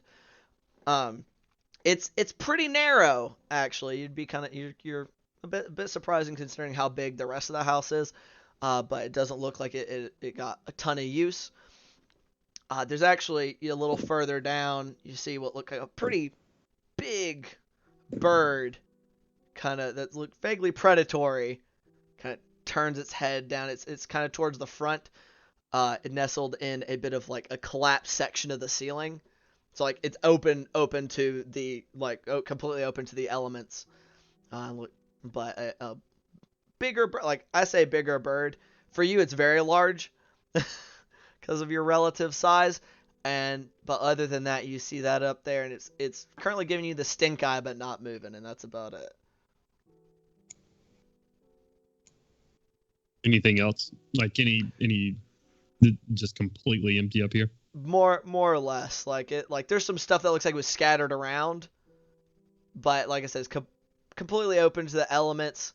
A lot more rot. It looks like there's some holes that things might have fallen through down farther below. Anything else, like there's some scattered about bits and pieces of just stuff you can't really tell too well just from looking where you are, but that's about it. Before hopping back down, Gloob is just gonna go towards the bird. And I'll hop back down. When you like gesture at it, it kind of like starts to hop farther inside and just kind of hisses at you and just like clamps it, and you start to see like another beak starting to peek in from the outside before you drop back down. They did not particularly like you intruding upon their domicile. You say these are, compared to me, very large birds. Well, compared, they're big, but like you're like 2.5 feet tall. Right. So it's a larger amount of your body mass than it would be for like Jakob. Right. Jakob would look at it and be like, "Wow, that's a big bird." But what D&D size classification would you? They're still pretty small. Like I'd say they're probably fit into the, like they're not small in the sense that you are small and that he is small. They probably still fit into the tiny category. But they're on the far end of that. Okay. These aren't like dire eagles up here. No. Like they're just big and look aggressive. Okay. Like they clearly eat meat, and you don't look that much bigger than them. They'll catch a fucking arrow to the face if they fuck around and find out. All right, I ain't gonna worry about it. I'm gonna jump back down. Hop back down. It looks pretty empty up there, other than a couple of birds. Yeah. All right. Well, let's get back downstairs then. All right. We should probably check out that door that said danger on it, or anything else we can find down there. All right, you guys are all making your way back downstairs. Yeah. Do you want to do danger room or secret room first? Danger room. Danger room. So, and oh man, I don't have motherfucking Ned's token. I hate I don't think I know about the secret room unless one of y'all had said something about it. They mentioned. Yeah, we've talked about it. Oh, okay. Julian, get your ass back over here. Stop messing up. Stop moving yourself. Yeah, you guys are just find your way back. Are you guys just wanting to go all the way back down? You're immediately going from downstairs to down Did back we into clear the everything cellar? on this floor? For the downstairs, Looks like it. you guys cleared a lot of it, but you do know that kind of down this away there was an extra hallway that you guys hadn't gone in. Oh, okay. So, all right. Well, I guess let's clear that real quick so we don't have anyone come up behind us. Okay. All right. Let me go grab Ned.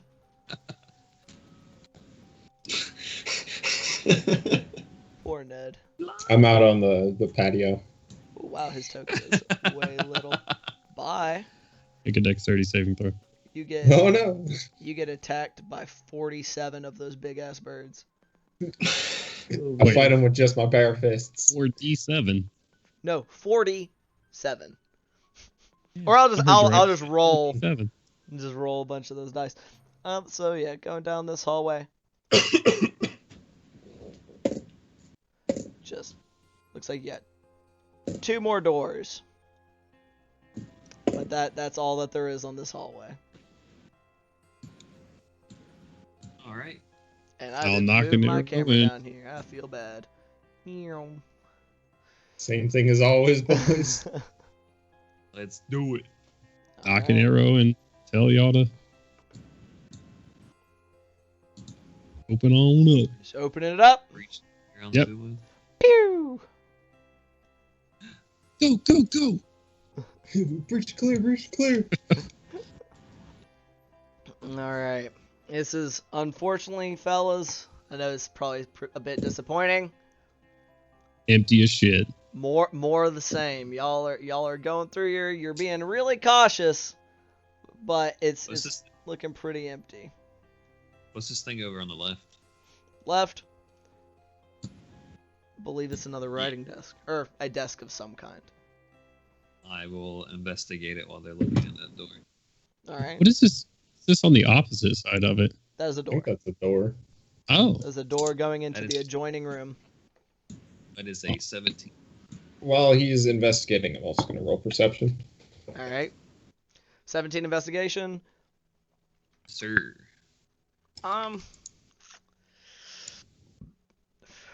Let's see. I mean, it looks like there may be some some racks and stuff that might have been used to hold like sheafs of paper and some like whatever notes this the previous owner had used this room for. Other than that, though, it's just like plain metal, like iron. So it's not even valuable, and you suspect that's probably one of the only reasons it's still around. There's like some like metal nibs from pens that have been kind of like that look like they were broken or whatever. But other than that, it's you guys are getting the feeling that some of the stuff you guys have found was either just happened to get passed over by the guys that are using this place, or they just hadn't deemed it valuable, and you guys had a little more know-how. And what was our perception for that door? 19. 19? Sounds empty, my man. A door goes open, All right. and in we go. Boom! It's a room. It's got Lies. some floors and some walls. It's got a floor and walls. As we've been saying, pretty standard affair. This room doesn't even really have any furniture left in it. It's an illusion. There's another like kind of a bookcase looking deal there on that far side, but with some rotted books and other knickknacks and whatnot, but nothing that looks like it's particularly recoverable. Some drag marks that looks like maybe some of the previous furniture might have been hauled out at some point in the past. What was that, Bart? Oh, I was just saying we got some Fallout burnt books. Yeah, more or less. You know, like when you go, or like in Elder Scrolls, you know, you go, you pick up a thing, Yeah, it's like, this is a book, and it's just ruined book. That there's some of that. Not even as like, and it's only like a handful in this room. That other room where there was like an actual library had way more of them. Yeah, Seemed like right. Looks like there's a lot of filler, you know, just fill the space. All right. In that case, To the basement. Sure. I'll say at this point, both Gloob and Julian, you guys are feeling Less afraid. you guys feel like a lot of the shock that had kind of been a bit of a hardship for you all has now kind of abated. You're feeling a lot more sure of yourselves at this time. it's Hallelujah. we'll be okay, Julian. We'll be okay. And you know what, Julian? You believe him when he says it. You're like, yeah, we've got Both of this. you. We've got this. Yeah. As we move back down the stairs.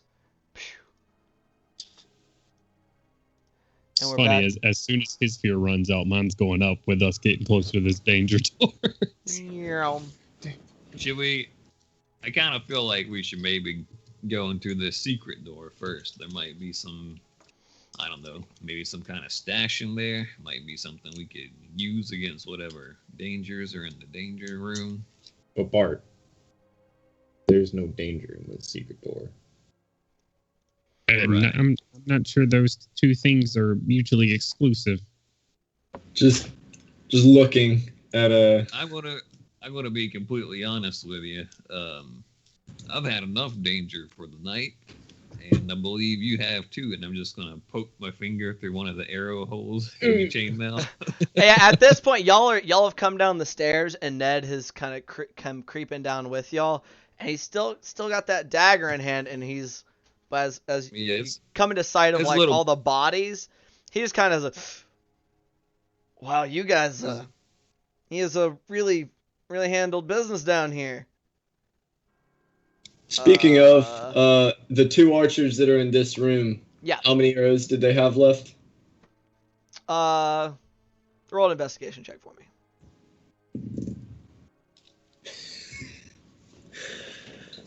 11.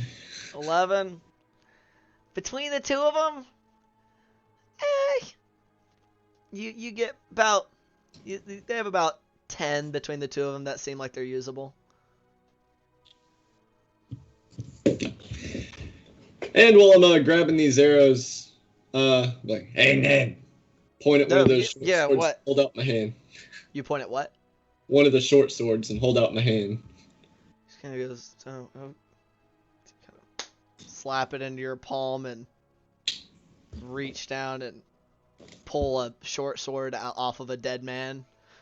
Just kind of looks a little like uncomfortable. He's like, you guys said something about a secret door and a danger door? There's a door that was hidden, and there's a door that has danger written on it. I gotcha. As y'all start, who's the first person through this door going down into the common area? I would say me, because Julian was checking the bodies. Right. Yeah, that's true. Roll a perception check for me. 13.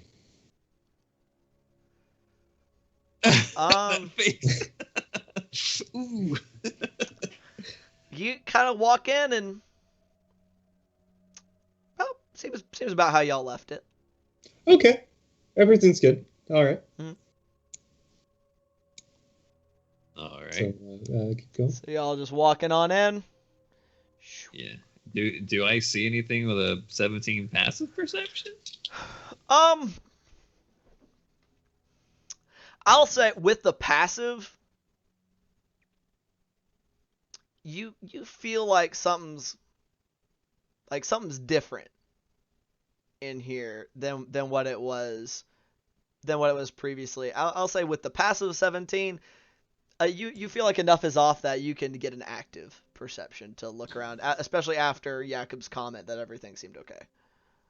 All right. That is 17 plus 7, so 24? 23. 24, yes. Upon closer inspection of, Jakob said it was okay, but something didn't seem quite right, so you're looking around, and the bodies you guys had left in here, while it's not super, like they haven't been like dragged around, they're not how y'all left them. Like they've been look like maybe they've been rummaged around a bit. Perhaps like a couple of them might have been sat up or laying back down, or they were examined. Oh, be careful. No. Jacob, I think someone's moved some of these bodies. I'll just kind of gesture back to everyone to keep their voices down. Ned at that just goes, there's is it really a good idea for us to stay then? If there might be more of them about that know we're here now. We kind of knew we were here the whole time. We sort of set off you probably heard that screaming trap thing. Yeah, that's what kind of made me start moving around, as I heard that screaming. Right. And there might be more people just like you that need help. That was, I'll be honest with you, that's like fair, not exactly word for word, but that was, I don't know where y'all set yours off, but I set off something similar, and that's when they came and bunked me. So I figured there was someone around. All right.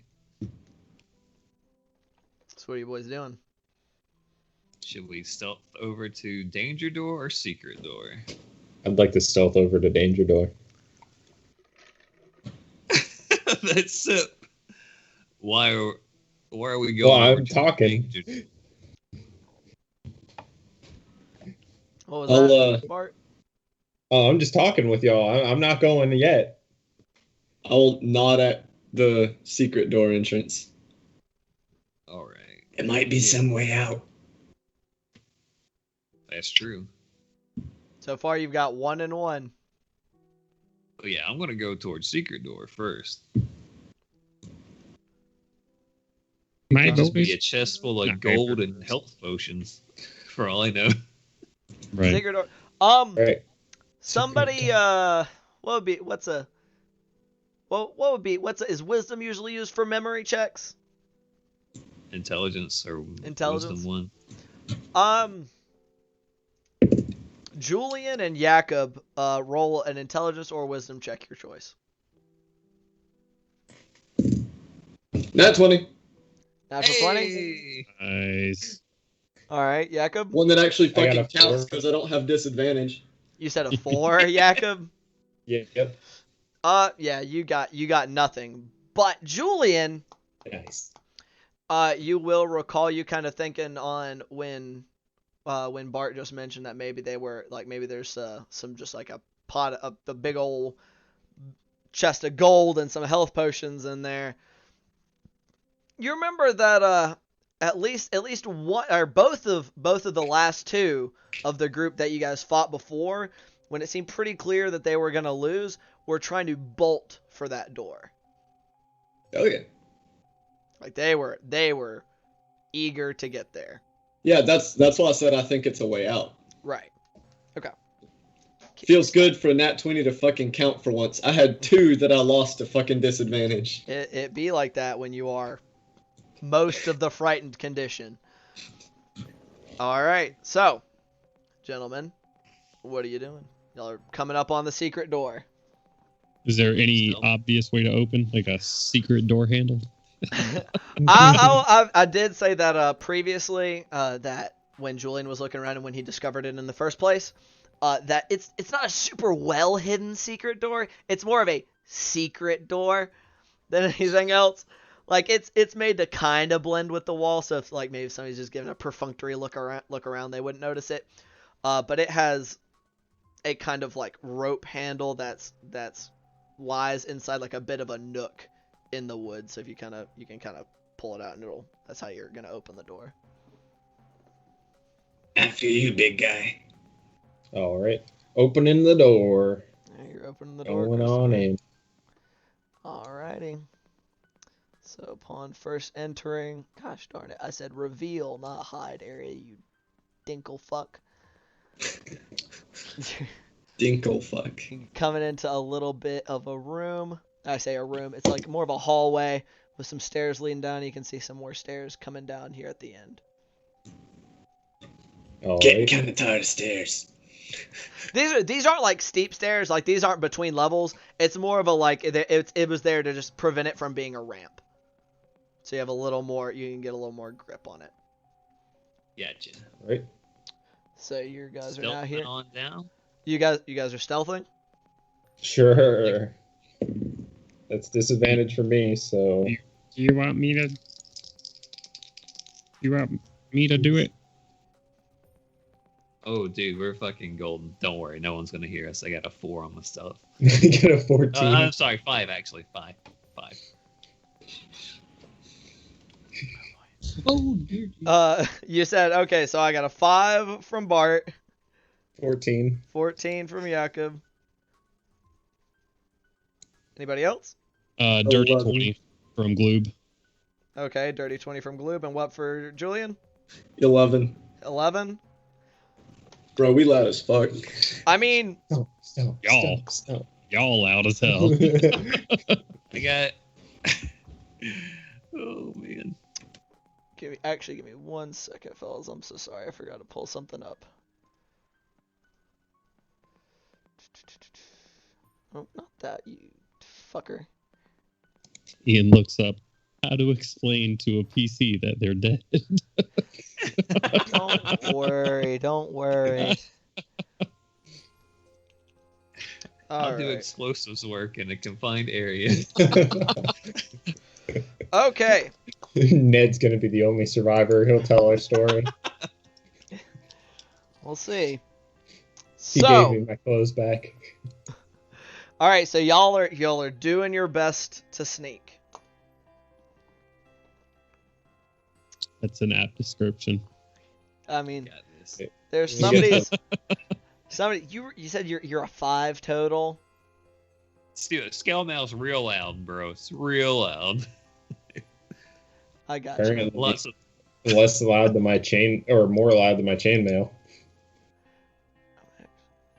Yeah. Oh boy. Yeah. So Can't you're let the down rogue there. do rogue things.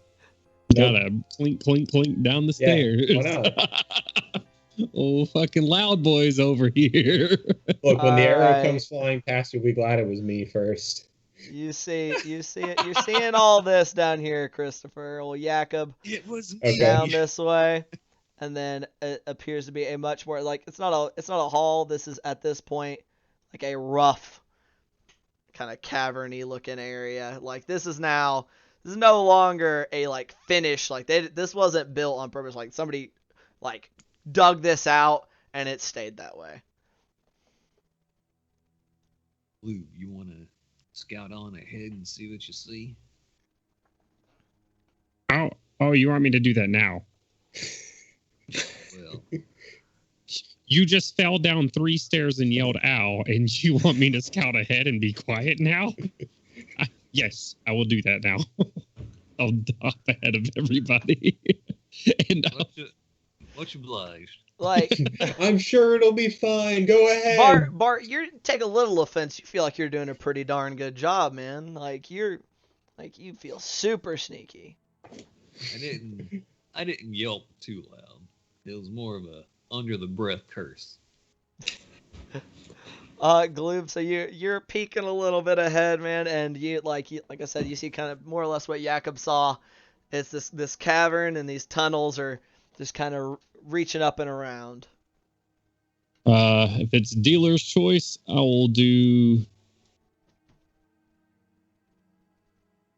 Oh, yeah, we've gone like 15 feet. I would know which direction the danger door is for me, so I'm gonna go south. Okay. All right, so you're going further down. Yes, I sneakily. If I didn't. Sneakily, yeah. I'm not gonna make you re-roll. You haven't interacted with anything yet.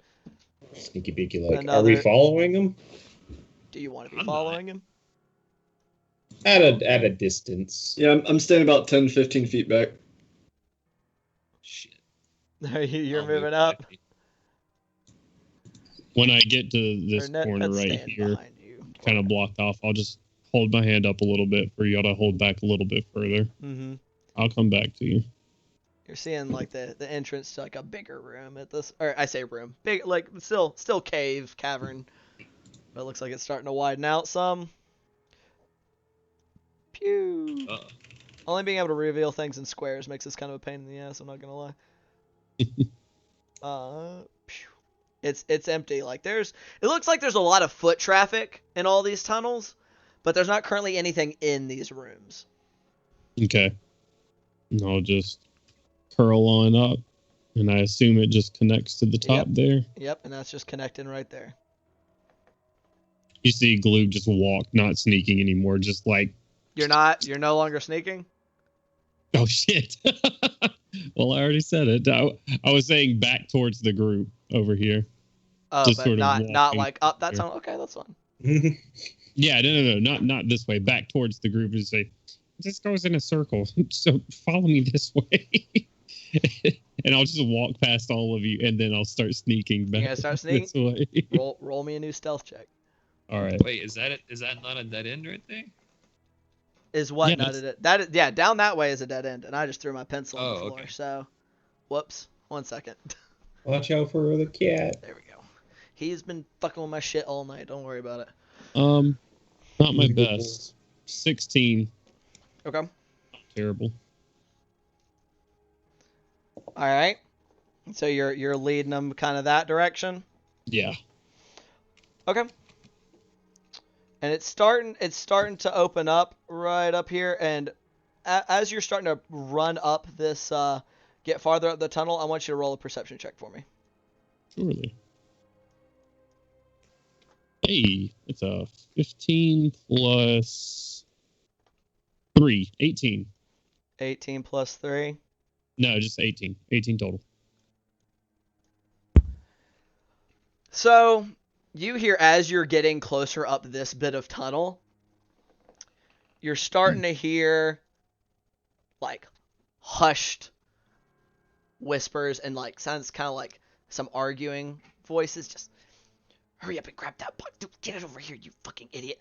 No, over, yes, hurry, swiftly, quickly, get it to the boat.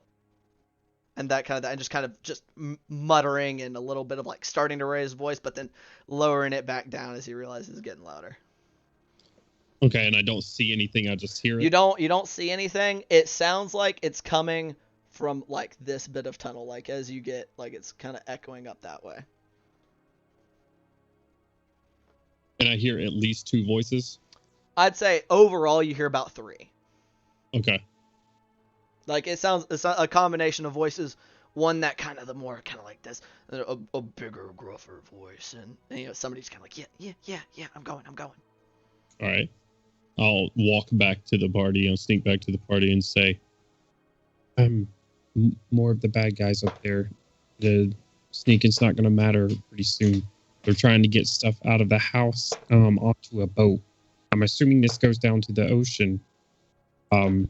We may want to do this kind of quickly. Just as he's talking, I'm sheathing my little boat knife sword thing and taking out the bow and an arrow. I'll get the great sword out. You're taking out a bow and arrow. Julian, are you proficient? Yep. With longbows? Hexblade, martial weapon. Does it give you proficiency with all martial weapons? Yep. So are you not proficient with your longsword? I am. I'm proficient with all martial weapons. Okay, that's okay. So it's all martial weapons. Okay. All right. So yeah, you guys are hearing voices. Dad is creeping up, and he's doing his best to be quiet as well. He's got that short sword out at the ready. He's looking a little nervous because he's sitting there in like no shoes, just some clothes and a short sword, but he's looks like he's gonna do his best. I'll say, Gloob, me and you, opening volley. Once they know we're here, you, meathead, run in and chop them up. We'll support. You know my name is Jakob, right? And that... And... Oh no, my notes aren't here. No, never mind. I don't remember her name. And the barkeep's name isn't Winch, so... He's got you there. Fine. All right. Whatever the bar woman's name was. Let's go. See Whatever if I the can. bar woman's name is. Let's see if I peek my eyes around. Hold on. We could try talking to him. Like not Try talking to him. Well, those are different people. You killed those folks who you're trying to talk to. These people might see a little bit more sense. I mean, this makes sense to me, but people look at me weird anyways. I'm not the one to talk to them. We saw how dangerous they are. If we lose the element of surprise, that could be the difference between us getting shot full of holes or them. Gloob, as Yes. y'all are sitting there chatting, you hear those voices stop.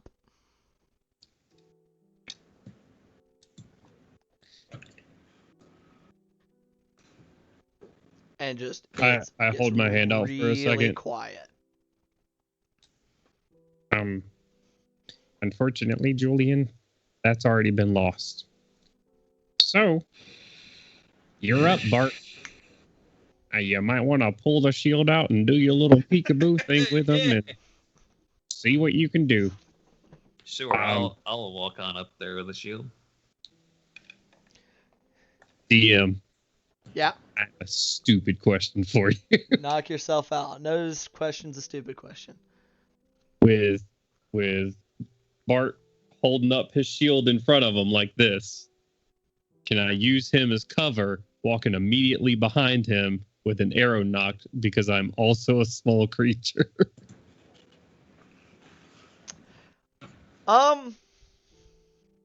Since he's also small, I'll say you can get half cover behind him, but once again, because he is also small, anybody you're shooting at will also be benefiting from half cover. Okay. Because you're trying to stay hunched down behind him enough to you get a bit of cover behind him. You're gonna be hurting your own ability to shoot. Yeah, I was thinking like hostage situation, like arrow right over his. Yeah, I mean, if maybe you had a but- hand crossbow, it might be a Right. little easier. But because you do need to use both arms to draw, Yeah, completely fine. I just Okay. want to stay on his 6 as close as possible. okay. Are you wanting to trying to get close enough to benefit from the half cover or no? Yeah. Okay. I will for now, and All right. I'll swing out if I need to. All right. So So are you trying to sneakily shadow me? Sort of, yeah. Okay. It's, Well, it looks I like just I'm want to going be able third. to immediately react to anyone shooting at Bart. Are you trying to ready an action? Yeah. Okay. Absolutely. Ready action. Just shoot what? Shoot anything that shoots at Bart that is hostile to So Bart. shoot at anything hostile. Okay. And I'll No, like if I see the bad guys, I'm gonna just shoot the bad guy. If the bad guys shoot at us, that'll be my reaction. Yeah, I got you. Yeah. Okay. All right. All right. So are y'all changing up your marching order? What's it looking like, fellas? it looks like I'm going third. All right. So we're going Bart, Gloob. Oh, you're right there. Okay. Go ahead and place yourselves. 'Cause I'm assuming y'all are gonna have walked around this corner like this. So y'all where you want to be, and good old Sure. Ned is bringing up the rear. So as you step around I that will corner, announce my presence before stepping around the corner. Evening, gentlemen. and as you say that, you're gonna round the corner, and you see, boom. Hobgoblin. Yeah, you see a big old boy in some like a chainmail, chainmail, and has a shield and longsword, and he's kind of holding himself not quite right in that choke point, but a little bit back, providing a little bit of room for the two gentlemen standing behind him. So he's a big, pretty standard looking guy. He's a bit grubby maybe, with kind of stringy hair pulled back. Farther behind him, this top token that y'all see there is a gentleman. He looks a little more better dressed, not as dirty as his buddy. Taller, hair's more well kept, kind of up and kind of snooty looking, but he's holding his hands up at the ready with no visible weapons. He has a staff in one hand and a hand up in the other, and another one of your guys' best friends, who y'all who's three compatriots in the bottom with a arrow knocked but not yet drawn, in a similar grubby state to his hobgoblin companion, as you come around the corner announcing your presence, Bart. Hey. You gonna say anything else? How you doing tonight? My name's Bartholomew Fairfurrow. Not trying to start a fight with you here, but just trying to get to the bottom of this situation. Gloob, did you? This is out of here. Gloob, did you say what you heard about?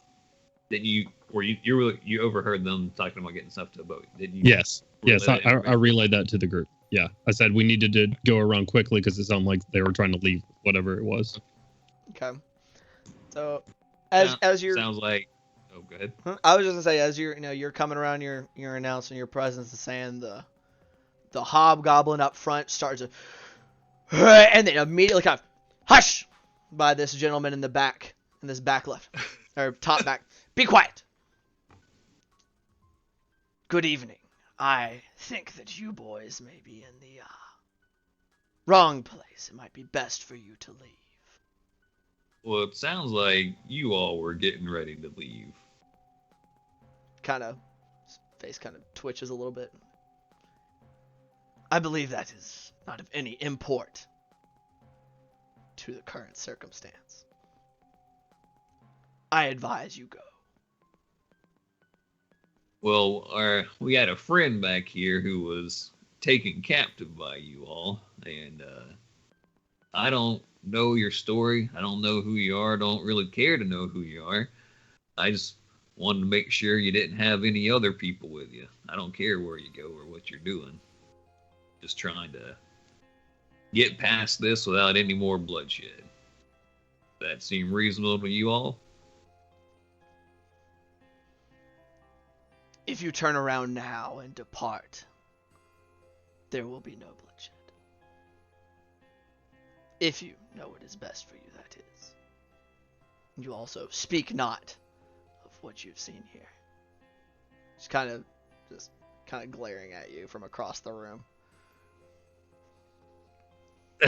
Well, I kind of, after hearing that, I say over Bart's shoulder, I'm not leaving until I'm sure there's nobody else here that you've taken against their will. Right. What the big guy said. Do I have your assurances that you don't have any other captives here that we don't know about? After hearing Jakob speak, he kind of like leans a little bit to, because he's kind of up in there, so he kind of leans around, sees that a big hulking gentleman farther behind you. We do not generally keep captives, not for long anyway. Those who intrude upon our establishment are dealt with swiftly, as you will be if you do not leave. If you think we're gonna let you keep hurting people, you're a damn fool.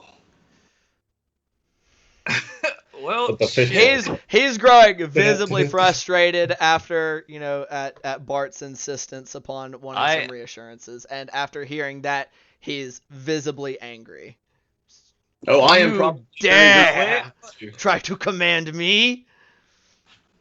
I'll try to smooth things over. I'll take a couple of steps forward and be like, well, hold on now. Hold on. Let's not let temper get the better of everything. Okay, let's just calm down. Take a second. It's the middle of the night. No one's hunting you. No one's hot on your heels. You're fine. We're fine. We can just take a minute to talk about this. As those two move as up, I have he's said, saying there's his nothing piece. to discuss. I'm nudging Jakob ahead with my elbow.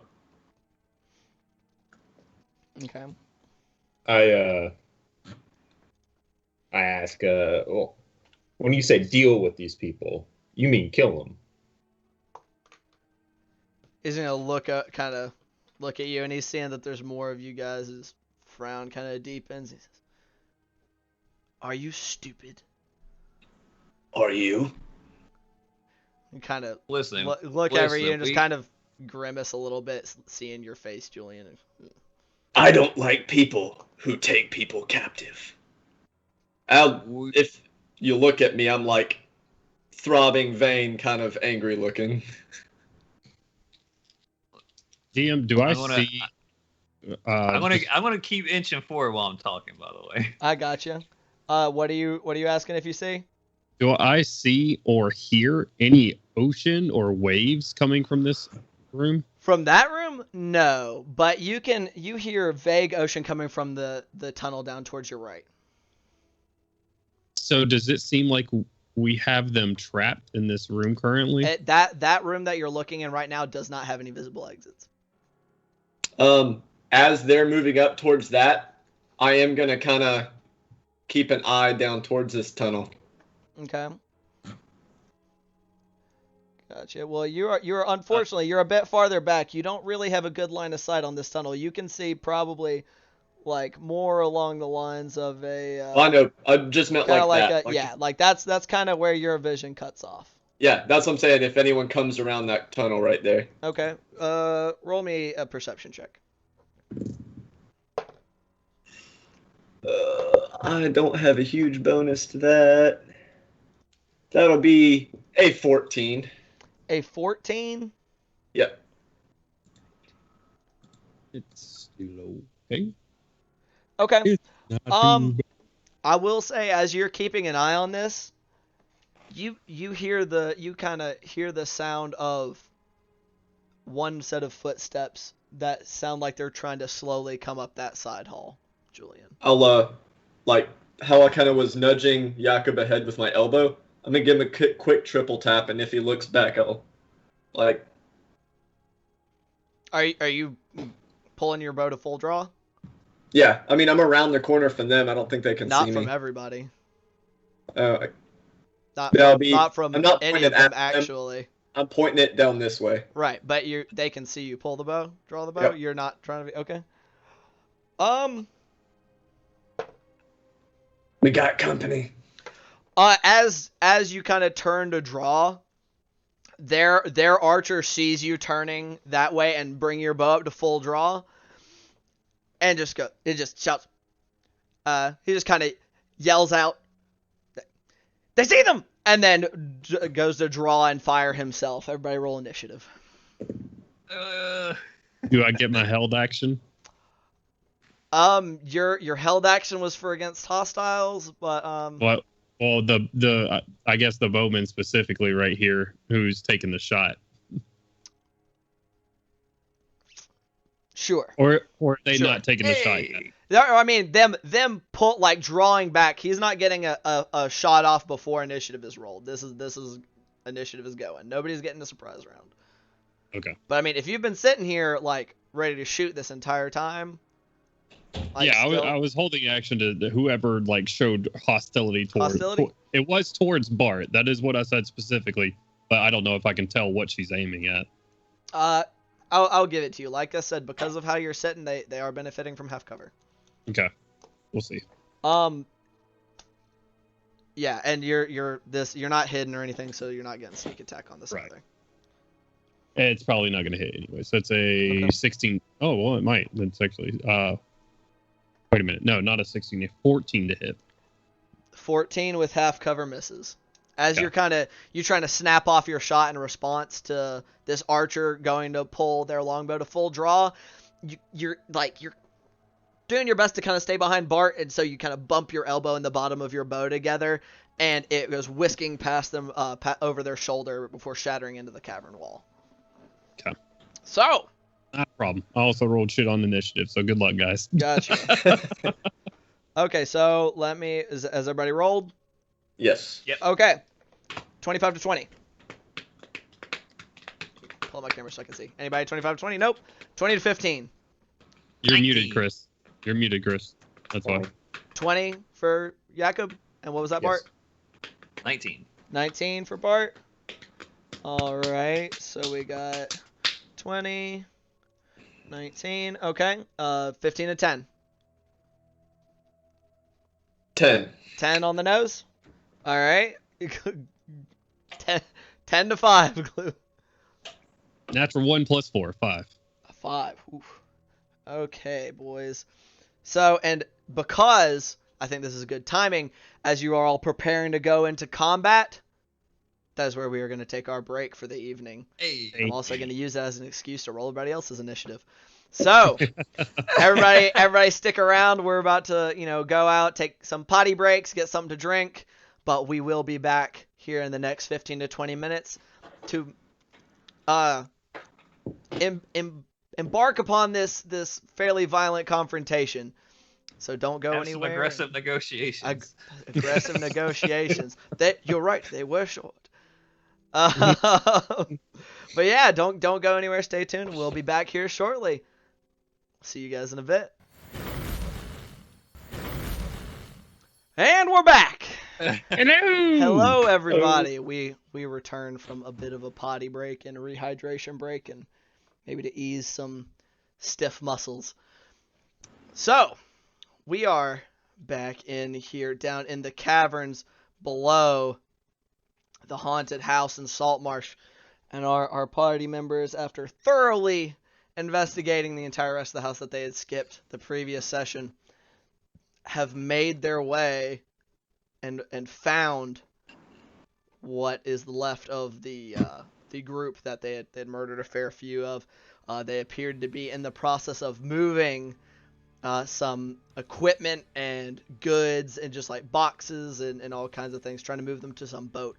After briefly attempting to negotiate with them while moving closer and closer into their space, it looks like both parties were trying to just stall for time in order to get a more advantageous start on this inevitable fight.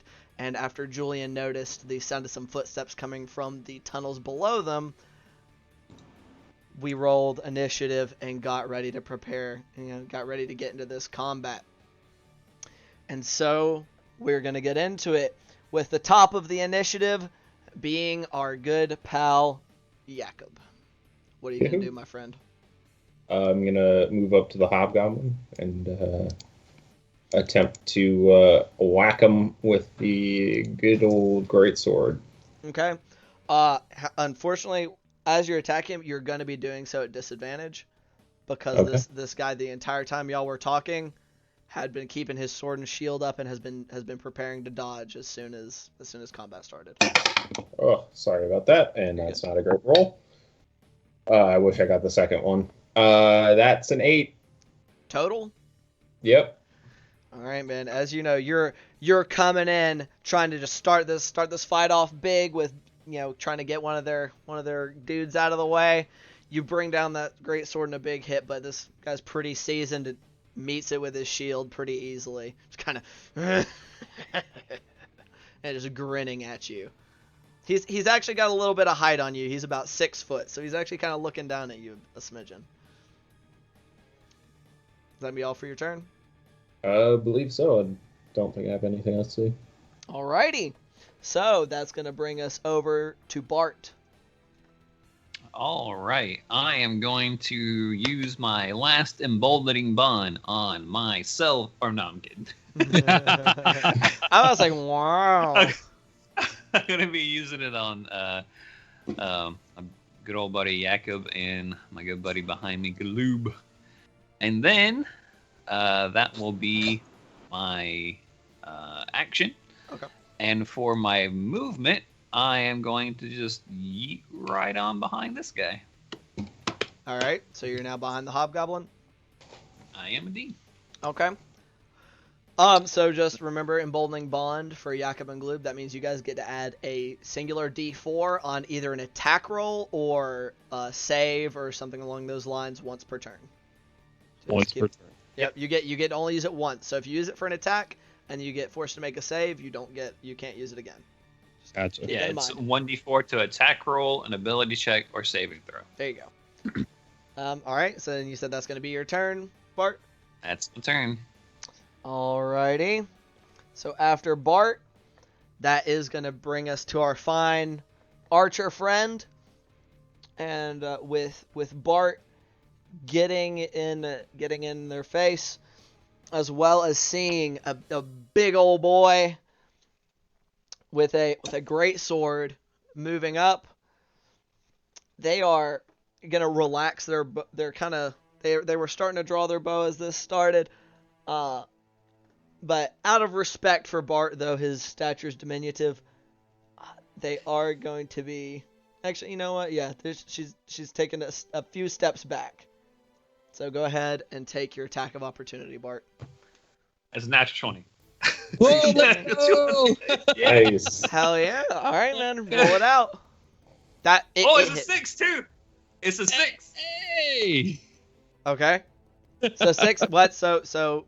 Are you wanting to 6 roll an double? additional dice, or are you doubling your crits? I will take the double. I'm just saying, decide now, because that's how I'm going to I expect will you to just do take it. the double. You're just gonna be Forever, doubling your forever. double? Okay. So, and what's So- that bring your total out to? 12. 12 damage? You don't have any modifier?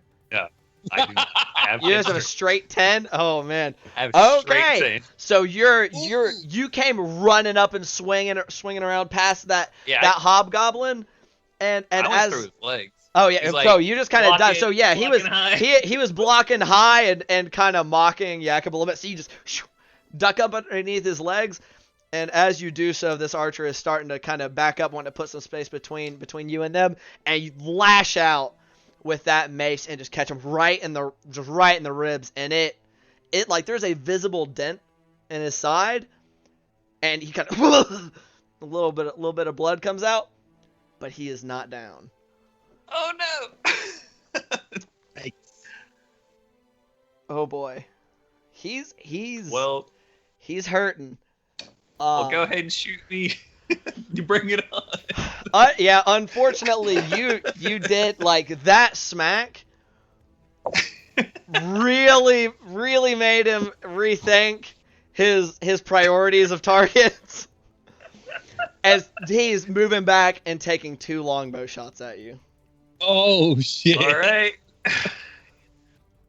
Oh boy.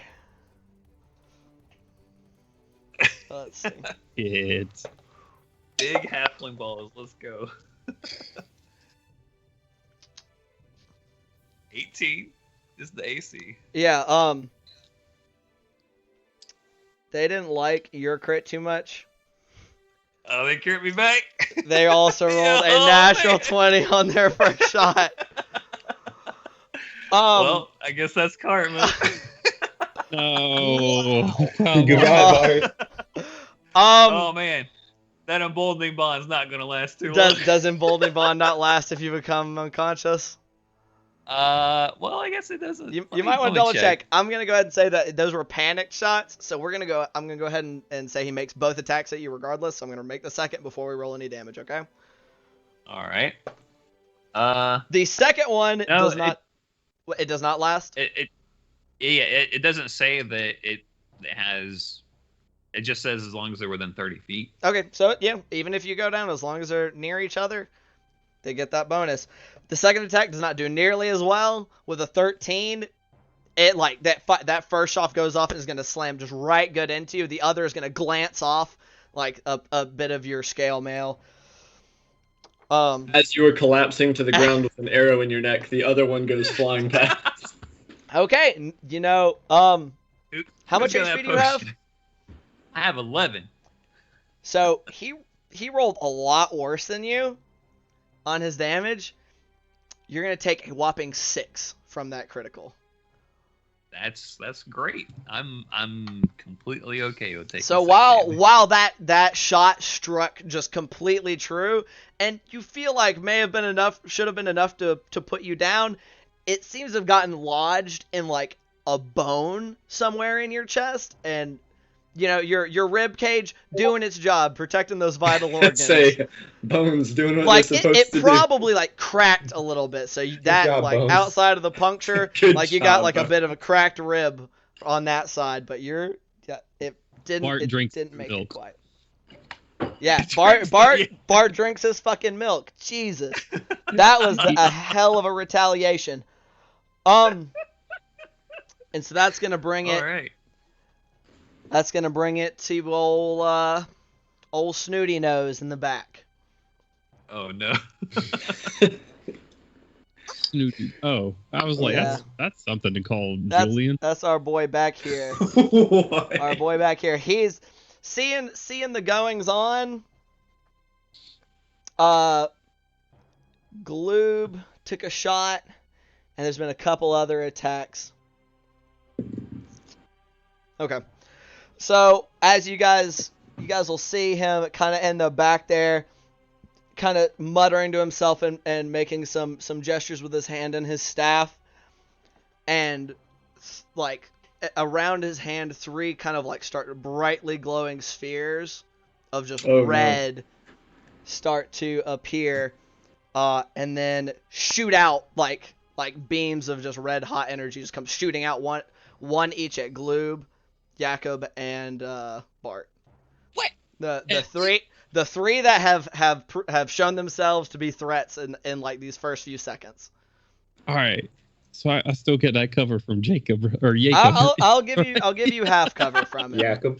I'll give you half cover from him. Okay. Jacob. Oh God. So we got. Oh, I call you I'm Jacob sorry. and I call Julian Wait, Julian. is this Scorching Ray or Magic Missile? It is Scorching Ray. Fuck! Balls! So first, Glue, what's your AC with that half cover, buddy? Half cover is +2, right? Correct. 17. 17.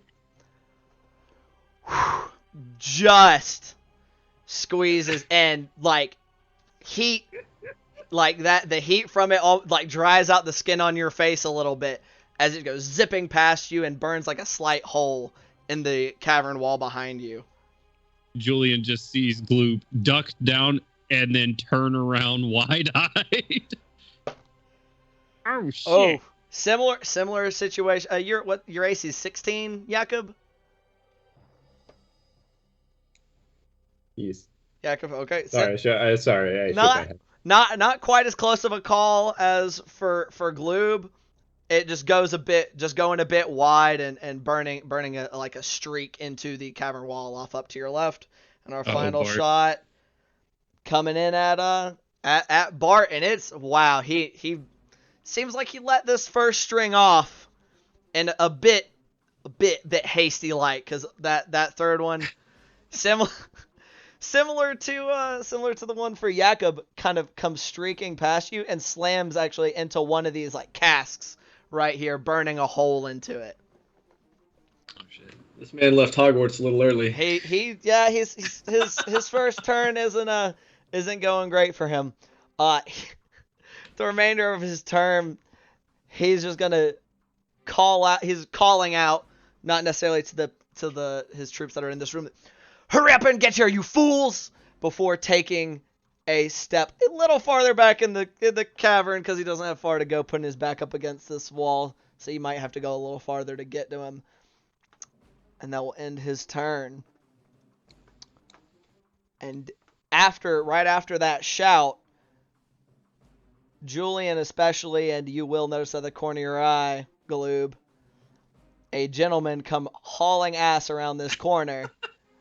Like, it looks like he might have been trying to be sneaky before. Pay no attention to the actual contents of this token. I didn't have a lot to choose from, I'll be honest with you. But he's looking a lot like the Shit. yeah, he's running up on you. He Looking made it all the way. Fuck. Oh yeah, they covered a lot of ground while y'all were talking. He looks just in plain leathers with a short sword, like a scimitar in one hand, but unlike the guys in the other room that looked like a little bit more like fodder, this dude actually has a small shield on his left arm. And he's gonna run up to you, Gloob, and just as he's running up, coming in to take a big overhand swipe at you. And just like as he's coming forward, kind of overbalances himself and goes swiping down past you, like clanging into the stone on the floor because he rolled a natural 1 on his attack. And he's seeming like, woo, taking a second to regain his balance. I see they pay you a lot of money. That's going to end his turn, bringing us to Julian. Seeing this guy come around the corner, I'm going to take a shot at him with an arrow, and as I do so, try and shout intimidatingly at him, "Stand down, bastard!" Are you wanting to intimidate him or shoot him? Is intimidating an action? Or part of an action? Making an ability check is an action. Oh, I always thought intimidating was like part of another action.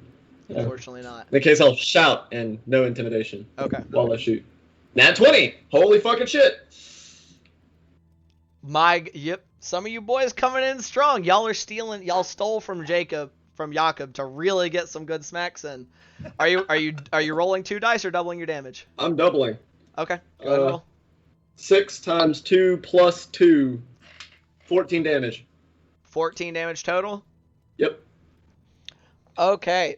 So as this guy's coming in and he takes this overzealous swing and is just kind of off his balance for a moment, you shoot this arrow and it takes him like right at the base of his throat, like shoving down into his chest, and before he can right himself, he just collapses forward, like blood gurgling up in his throat. He is dead as shit. I got you, Gloob. Froggy thumbs up. My goodness. Okay, that was a well used turn. Hold on, let me use my fancy little. He's dead as shit, boys. Oh my god. All right. Is that going to be all of your turn, Julian? There's not much else I can do. Level 1. No abilities. You can still move. Mm-hmm. And you do still Right. have your bonus action.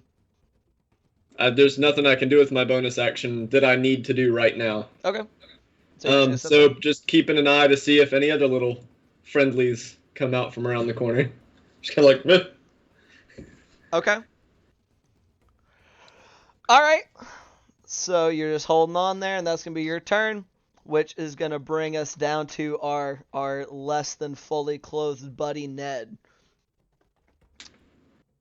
He's gonna scooch around you, Julian, seeing this guy down in front of you, and is gonna step his way up and spend his action wrestling that shield off of his arm because he's feeling a bit naked right about now. And he's used, what did he use? He used 5, 10, 15 feet of his movement. He's gonna use the last bit to peek around the side here and kind of take a bit of a ready stance as he appears to see something and calls over, "Another big one coming!" and like settles his feet into a kind of fighting posture. And that's going to be his turn. And so now we come to the gentleman that he had just seen. And, Gloob, you'll kind of out of the side of your eye see another one of these hobgoblins, similarly equipped, shield, sword, and chainmail, come running up and upon seeing Ned blocking his path. He's going to give a bestial almost roar and come in with this big overhand. Similar, like a little more, seemed a little more finesse than his compatriot who made it in ahead of him.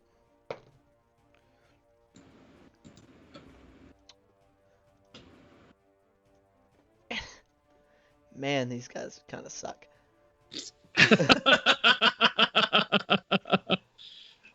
and comes in for that sword, and while this not the giant fumble that his buddy made, Ned is able to snap that shield up in time and kind of pretty deftly catch it and deflect it off of his shield before kind of resuming his stance, seeming fairly determined to keep this man blocked where he is. That's going to end our hobgoblin friend's turn, bringing us to our other hobgoblin friend. This guy now has, a guy in front of him that he just pretty easily blocked, as well as a guy behind him who is, in a position to harass his enemies, keeping a shield up. Actually, we're gonna Bart high-low. Always high.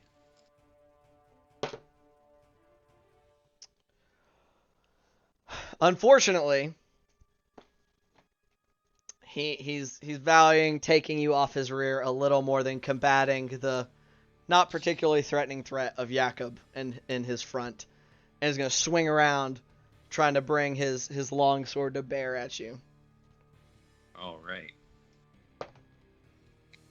Jesus fucking Christ.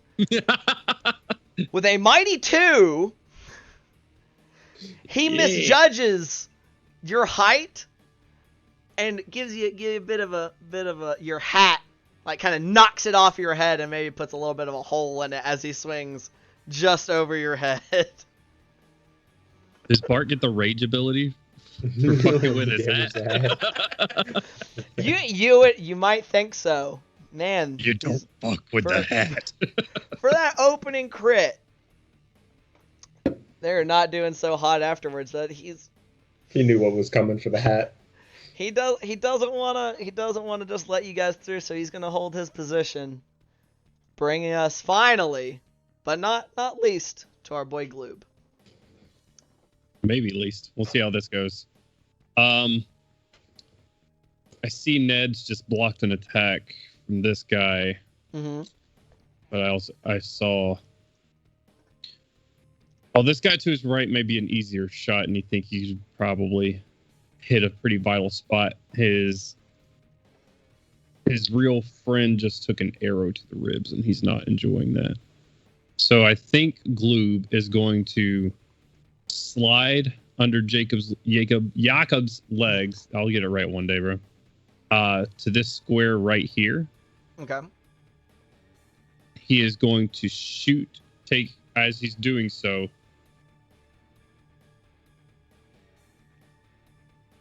That mace swing that he hit on her, does she look?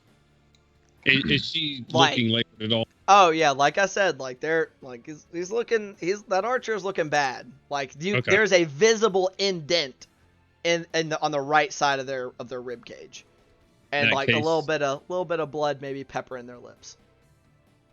I will just draw an arrow while sliding and loose it towards that. Do you not get disadvantage for being within melee range of someone as you shoot? Or is that only if you're shooting at the person in melee? I thought that was if you're shooting at the person in melee, but maybe I'm crazy. Does anybody want to clarify that or know off the top of their head? I don't. We'll figure it out here in a moment, but for now, go ahead and shoot just straight. Okay, what are these things right here? They're like little casks. They're not huge. Can I occupy the same space or no? I'd say so, yeah. Like right here. Yeah, you could. Yeah, you're small. You could kind of get in there with them. However, that will be provoking the hobgoblin's attack of opportunity. Yeah, you're right. Well, here, even I don't know. Like I said, for right now until we double check the ruling, I'll let you give it to you straight, especially because like you're not trying to shoot around him or anything. You're just next to him. Okay, I'll double check on the rules later. Loose an arrow towards her. Okay, go ahead. For a total of 15. For a total of 15, that will hit. Sick. That's just your straight bow damage though. Yep. So that's going to be a 1d6 plus 4. 4 plus 4, so 8 total damage. 8 total damage. Just as he's trying to prepare himself to take another couple of shots, your arrow just kind of going right in between a couple of their ribs where he missed shot against your friend Bart, and just collapses onto their knees before falling backwards dead. Not much time to get any kind of noise out. So that is another one of y'all's foes dead and gone. I can't put my little X of death on them apparently. Specks of death. What the heck? Death. It's It's disadvantage so for all arranged. For all range. Yeah. That's we're continuing as said for now, but we'll just keep that in mind for the future. Alrighty, Gloob, is that gonna be your full turn? Yeah. Okay. That'll be my full turn. All right. That is gonna bring us back to the top of the initiative with Jakob. You know how it is. The boy is getting the great sword swung at him. All right, go ahead and swing it for me.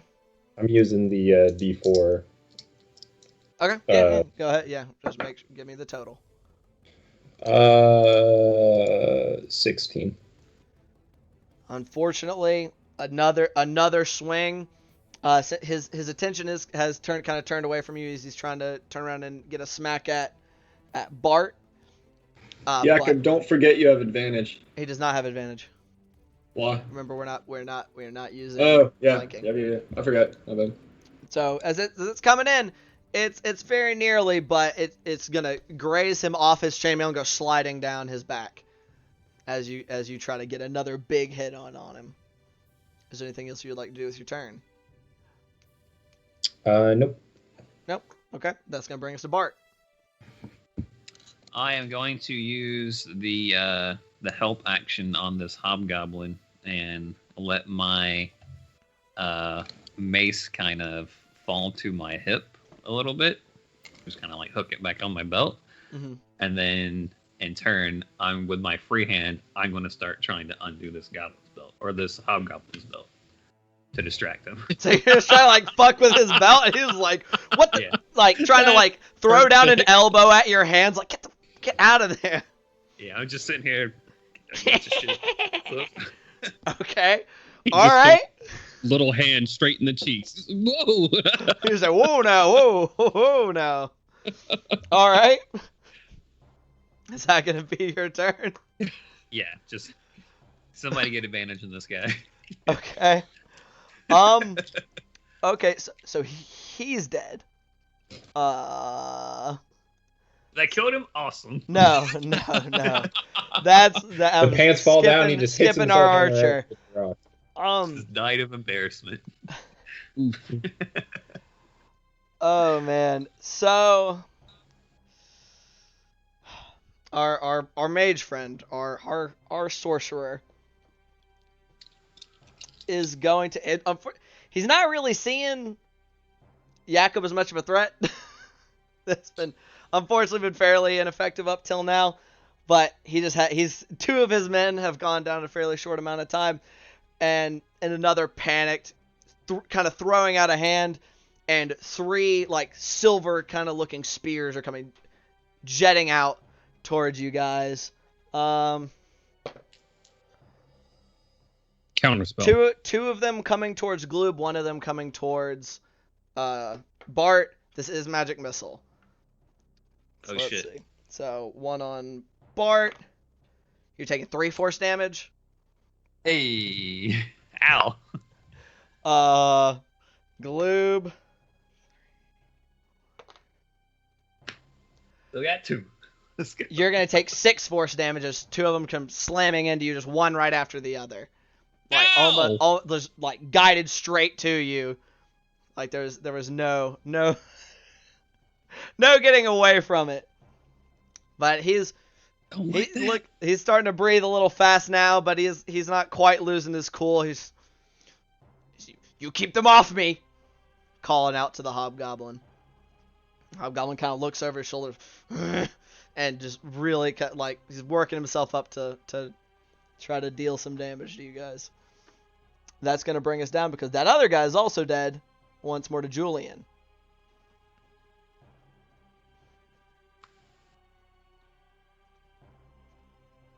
Julian? My boy?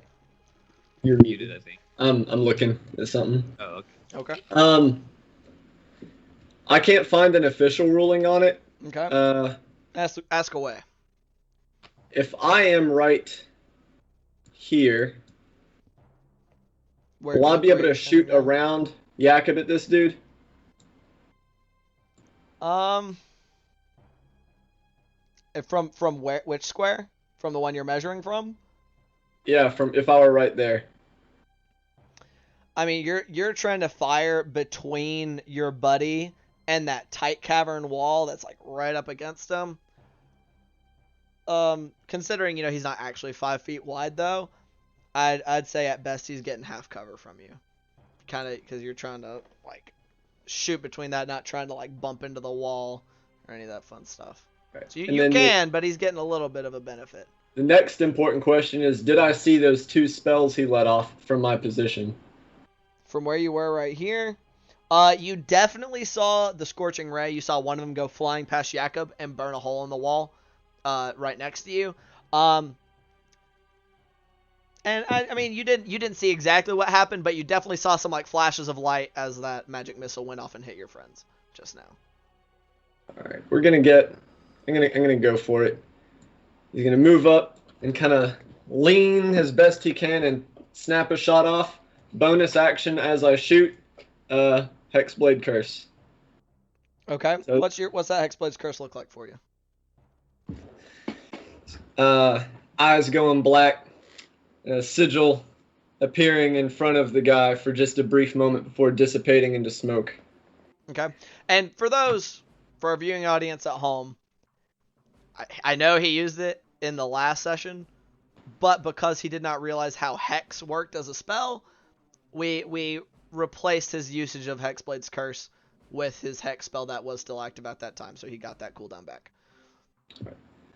I'll be 13, 14, 15, 16, Does a 17 hit? It does hit. All right. Nice.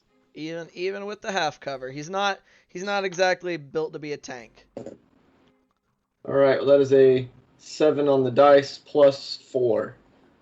So 11. 11 total damage. Okay. That longbow comes. You sink a solid shot into his shoulder, and he like lets out a cry of pain. Ah! But he's still looking pretty all right. And that's 11 points. Two of those points of damage were Bernie black energy damage. Nice. Yeah, you definitely see like it flares up almost as like it passed the point where you said your sigil popped up. Like as it passes through that area, like a vague burning energy seems to envelop the arrow before slamming into him. Is that gonna be all for your turn? That is. Yeah, that's all I got. Okay. That's bringing us back to our boy Ned. And he's standing off with this big guy, and like while he seems pretty determined, he's still a bit nervous about not having any armor on, but he's gonna take a swipe at our hobgoblin friend. What is his attack bonus?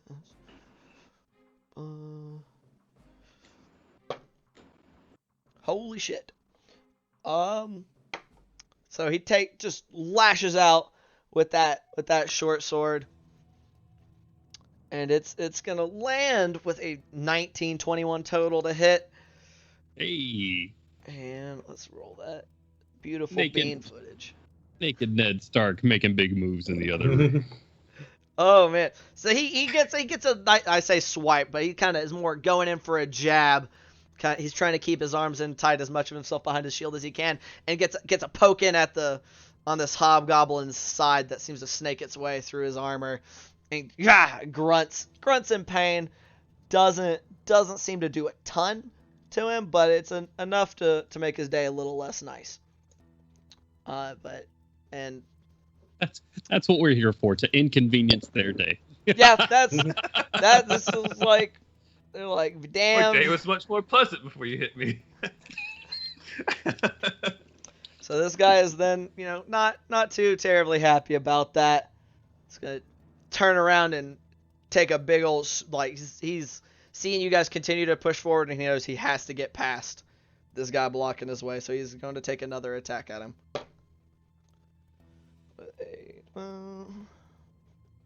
I keep clicking away from the pages I need to be looking at before I make these attacks.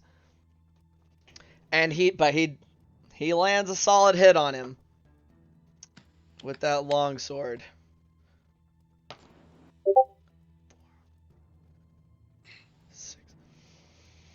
And while Ned put a decent bit of damage on him, the hobgoblin is retaliating more than in kind, and makes it past that shield of his and gives him a big slash just right across his chest. Ned isn't down, but he's looking a bit rough over there, and kind of calls out like, I don't know how long I can keep him over here. Just over his shoulder, mostly to you, Julian. Raj. He's being very calm about this whole thing. He's not like, fucking help, I'm gonna die. Like, the guy wasn't joking. Like, he does know what he's doing, but like y'all seem to be doing pretty well. But he didn't really expect to be just kind of left on his own down here. Apparently he's doing better than I am. He's trying, man, which is gonna bring us. It's gonna bring us to our other hobgoblin. Man, he is in a pickle. he's got like dudes on all sides, like, so we're. He should probably just try to move away. That's probably his best option. Yeah. I mean, he's not necessarily loyal to this caster, but not only does the dude pay his bills, he just watched you guys murder two of the other guys, so he doesn't have much choice, and he knows that that guy's a caster, so he's gonna try to hold his ground for as long as he can. Jakob 1-2, Gloob 3-4, Bart 5-6 on this attack. Holy shit. Man, Bart, it is not your lucky day, my man, but I guess this is what you said you wanted to do. So he, in frustration, as you're trying to, like, fuck with his belt, he's like, he just tries to go down and like, stab down at you while simultaneously keeping an eye on these dudes all around him. There's a 19 hit? Yep, AC's 18. Okay. Oh, boy. Yeah. All right. I'm going down at 2 That's HP. 6 points of damage, of slashing Yeah. damage coming down at you as he turns around and tries to do a little something to get this annoying little bastard off of his belt. All right. Bart! So he's just, like, you got your shield up there, but he kind of comes around it Right. with, like, the side that you're fucking with his belt at, and just gets you just like across your shoulder in the front of your chest. All right. Look. All right. So he's feeling a little like as Bart comes kind of tumbling off to the ground from that slash. Like y'all, Gloob, you saw him take a bit of a beating, and it finally added up to be too much. You're sitting there, and you just saw this dude cut down your friend. I have a What do you I do? have a question. Yeah. Art used his action to aid us. I'll say you still get the benefit even though he went down. Awesome. Because he was actively distracting, and that's part of the reason the dude turned. He's got kind of got his back to you a little bit, all that fun stuff. So you still get it. Cool. I will drop my bow right there, Okay. pull my rapier, and as I do, slide it across my bare stomach. Okay. And I'm gonna shove it into this guy's rib cage. Roll that attack. I drop my bow and be like, Jakob, what are you doing? Also, remember you do have your D4 if you want to use it for this. It's just a little bit too hard to hit. Do I have to say that I'm going to use the D4 before I know whether it hits or not? I believe so. If you want to, does it say in the wording of the ability? It says once per turn they can roll a D4 and add it to an attack roll, an ability check, or saving throw they make. It doesn't say in one way or another. You're called DM. I'm gonna say for the purposes of I'll say yes since it's supposed to be like a finite resource. I'll say yes for now. Okay. I'll see if there's any like I mean I know this class just got released, but I'll see if they've said anything at a later date. And 21 to hit. 21 to hit. Did you use? I'm assuming is that the use of the D4 as well. Yes.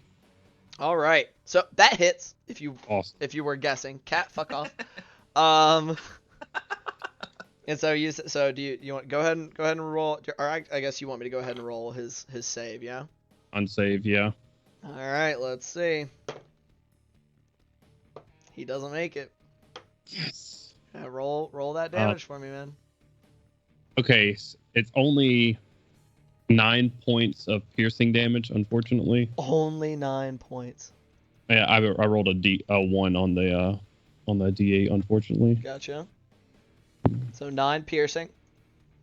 and 4 poison, so 13 points of damage total. Wow. That shit hurted.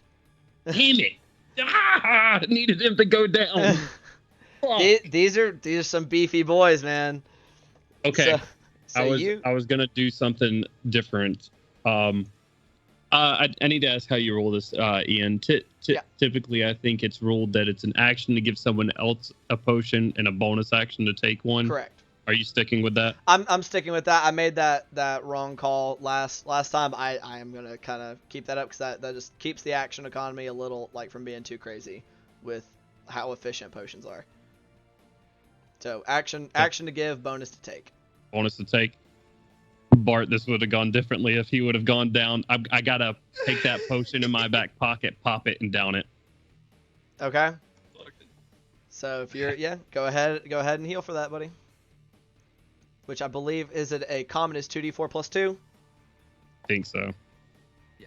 I'm about to look at it right now in my equipment, and I will delete it afterwards. Yes, it is 2d4 plus 2. All right, so go ahead and heal for that. That rapier stab, you got right into him, and you got him really good, like almost like sticking through him and even like making his chainmail tent up in the front, like you ran him through, and you see like some black like lines going up tracing his veins as your poison takes hold, and he's grunting. And he kind of starts to hunch over a little bit before, but he's powering through it and is not quite down. All right, Jakob, any day now. And that does bring us back to the top with Jakob. All right, it's the D4. Hopefully it's going to help me hit with the greatsword. I'm going to try to kind of also run him through with the greatsword. All right, make that roll. Christopher. Does a 15 hit? Started off so strong. It did not. It does not, unfortunately. That's He is D4. like, this dude is. He is impressively dedicated to his job. Like, he just got ran through in the back after like getting smacked. Wait, at. did you roll it? Oh wait, it's only advantage for one person. It's when only you help, it's right? only the first person to hit. So even as Gloob runs him through, and you're trying to take this opportunity to finish him off, and he just swings his shield down and smacks it just enough out of the way to go shooting past you. I'm so sorry, but That's the end of my turn. it's at the end of your turn. I do tell no. Julian to go help Ed. Bart, make a death saving throw for me, man. Death saving throw. Does halfling work on death saving throws? Oh no! No, Jesus!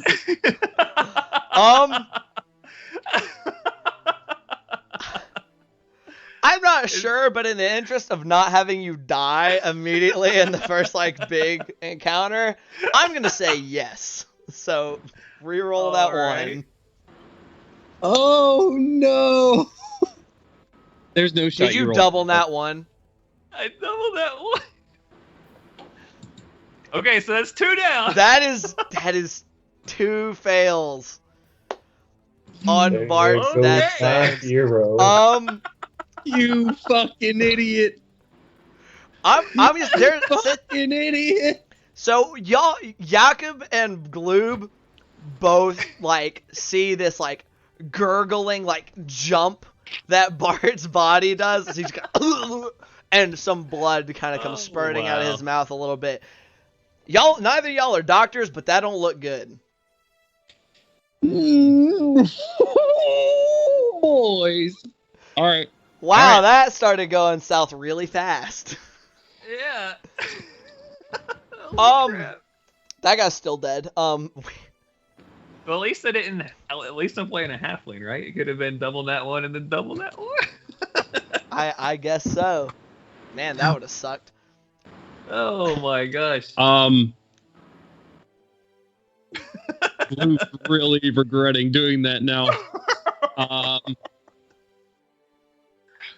Can we treat words as free actions? You could say a handful. Like, I'm not gonna have like an entire conversation, but you can say something. No, Gloob is gonna scream at Julian, and remembering that he still has half of a vial of healing potion, seeing his buddy Bart, as soon as he sees just a fountain of blood, he goes, "Julian, get out here!" Oh God!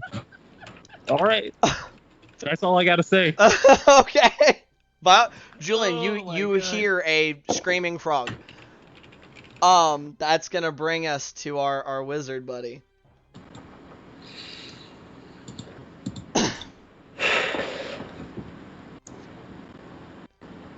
He sees little frog man over there, and he sees the big guy. He also sees that his only line of defense between y'all bum rushing his ass is not looking so hot. Oh shit! Almost yeeted that shit on the floor. And you see 3 more of those bright red circles. It or surround his hand as Jakob 1, 2, 3, Gloob 4, 5, 6. 2 of them come streaking towards Gloob, while another singular one comes streaking towards Jakob. All right, Gloob, here's your 2, buddy. An 11. Misses. The number 1, okay. Number 2 is a 17. That hits. So that's me 8 points of fire damage. I have 1 health. So that first one, 1 health.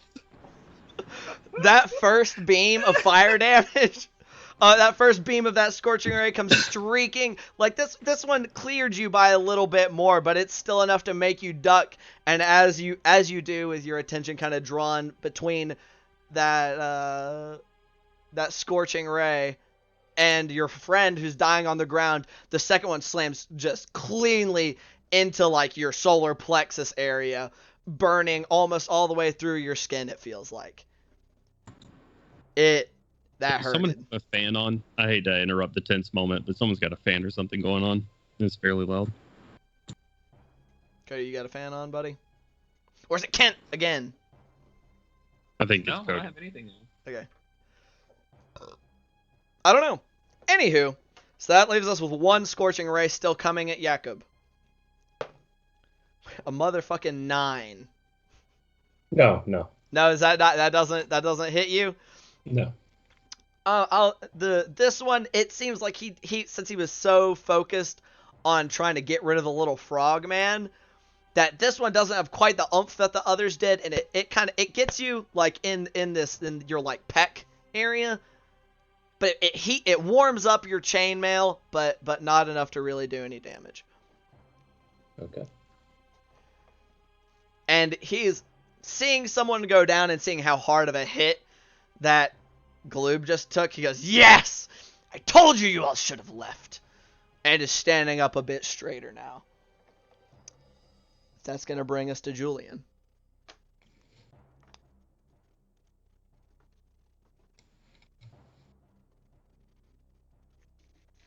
What you doing, my boy?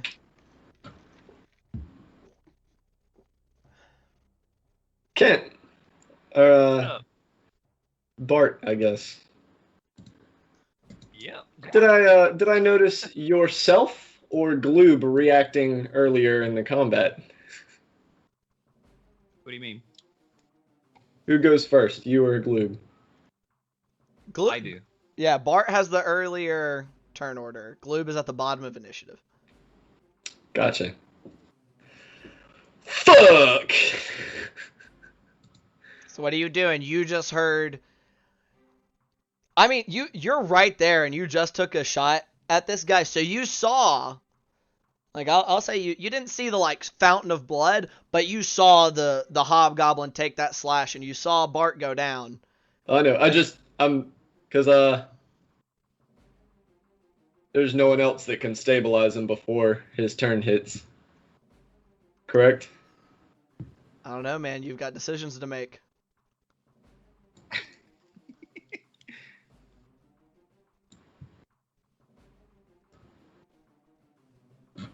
And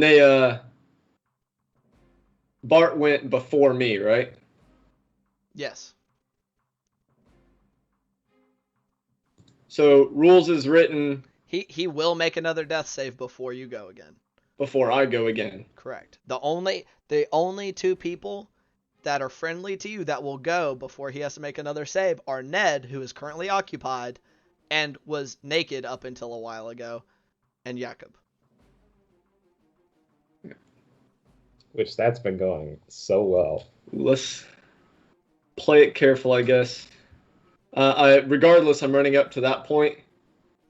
Okay. I say, Ned, fall back!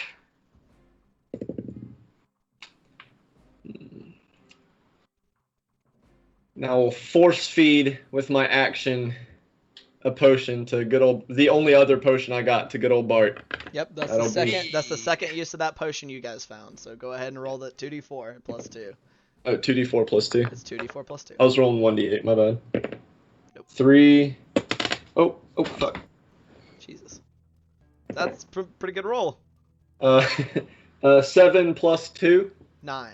So you get you roll max healing on that. No, I rolled a 3 and a 4 plus 2. That's almost max healing on that. Oh, That's I thought you one said- off from okay, being yeah, max, dog. yeah. Nice. So I'm back in there. yeah, Bart, you get like and Julian, like you came up and he looked bad. Like there was blood like pooling that was coming out of his mouth, kind of dripping down his chin. And you shove that bottle in his mouth and like you're shaking his head trying to get it to go down his throat, and it makes it in. And Bart, you come coughing back, and you are not dead.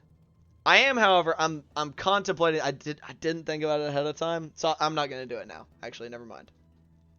I was thinking of adopting Kent's rules on coming back from being down, but since I hadn't thought of it ahead of time, I'll do it later.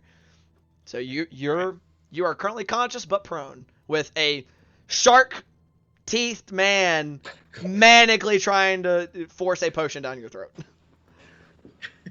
I think he succeeded. He did, but it's still a pretty scary sight because it's like rows and rows of teeth.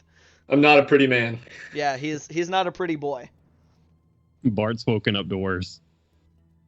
That's horrifying. Is that gonna be your full turn, Julian? That is movement and action, and I have no other bonus actions I can do.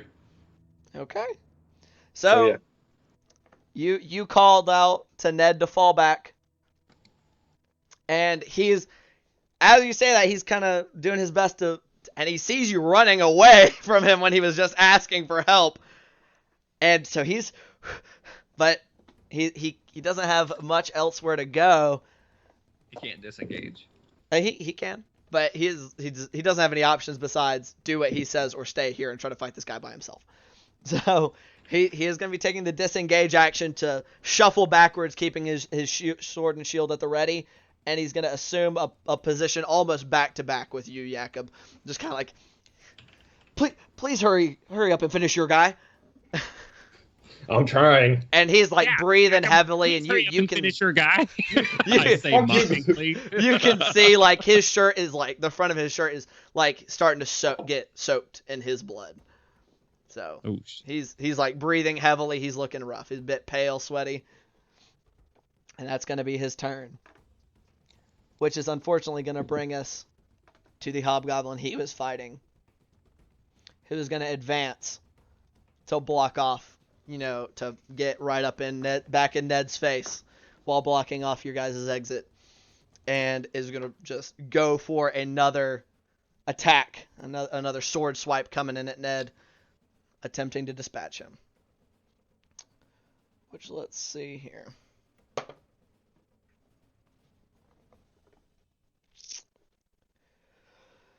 All right, so that's gonna hit. So he comes. Maybe I shouldn't have called him Ned Stark. It was foreshadowing. Probably not. So he comes. This hobgoblin now, feeling a little. Even though he saw his buddy go down earlier, he's pushing up behind you guys as the only guy blocking him off falls farther back, and just comes with a powerful swing. And Ned tries to kind of take it on his short sword to maybe parry it, but the force of the blow is just too heavy and just comes crashing down onto his right onto his collarbone and carries him. Like it doesn't even stop, it just shoves him straight into the ground as he just kind of collapses boneless, and he is unconscious. You said boneless. But when people go down and they just kind of like he knocked his bones out. He knocked the bones out of this man. I don't like that. Someone Big take that bones, sword yeah. away from him now. So he is now down. This is the down. That's the down symbol. It's like the guy look kind of like he's taking a nap.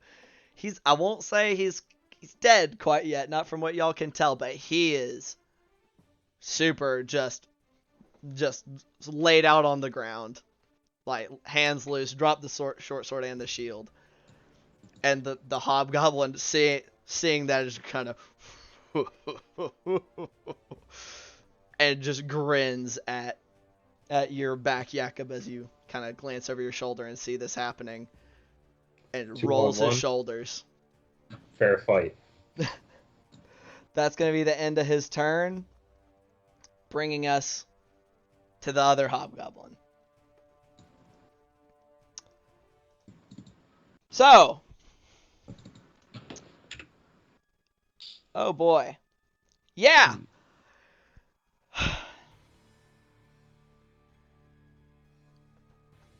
Yeah. I'm trying to decide how to split this between 4 people, sorry. Jakob 1, 2, Julian 3, 4, Bart 5, 6, Gloob 7, 8. Actually, no. We'll split it between 3. I won't say that he really sees that you're back up yet. That's a good point. You are down, but like Julian just came running around, like he sees. I got that sees those 2 baseball guys. slide. Yeah, you like baseball slide in, and so reactively, he's kind of looking around and is just going to take a swipe at one of the 2 of you. So 1, 2, 1, 2, 3, 4, 5, 6, same order. And he's going to try to turn out and just go for a stab right at Jakob. I don't mean to say this, Jakob, but thank fucking God. Finally, some attention. So he's taking a stab at you, thinking like, you know, if he can help clear the way for his comrade, they can probably try to clean house.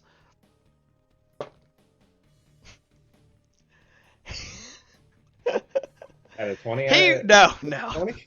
No. He seriously misjudges and comes in for that stab. And as much as you've been missing him, like this just seemed entirely too telegraphed to you, and you just bat away the tip of his sword with your great sword and just knock it off course. It's completely ineffectual. And that will end his turn, which will bring us to Gloob. Okay. I assume I saw Julian feed the potion to him. I at least see Bart's eyes sort of. I would say that up. you were pretty focused on him, seeing him go down, and yeah, you see him cough and his eyes blink open. That potion goes down. Just huge or a froggy face of relief as Bart's eyes blink open. I look up at this guy, and I'm just gonna ram the rapier into somewhere tender. Okay. Oh, Roll that attack roll for me, buddy. Nah. Doesn't work. With a +4? What was that? What was the roll, man? Even if I rolled a 3 Yikes. with a +4, that's 14 to hit, and unfortunately, yeah, it does not hit. He's rotated his focus now that, like, after having downed Bart and taking a stab at Jakob, and he's kind of turned that way, and it's gonna you go to shove it into him, and it doesn't, not directly into the shield, but along the edge, ineffectual. shit. Does that end your turn?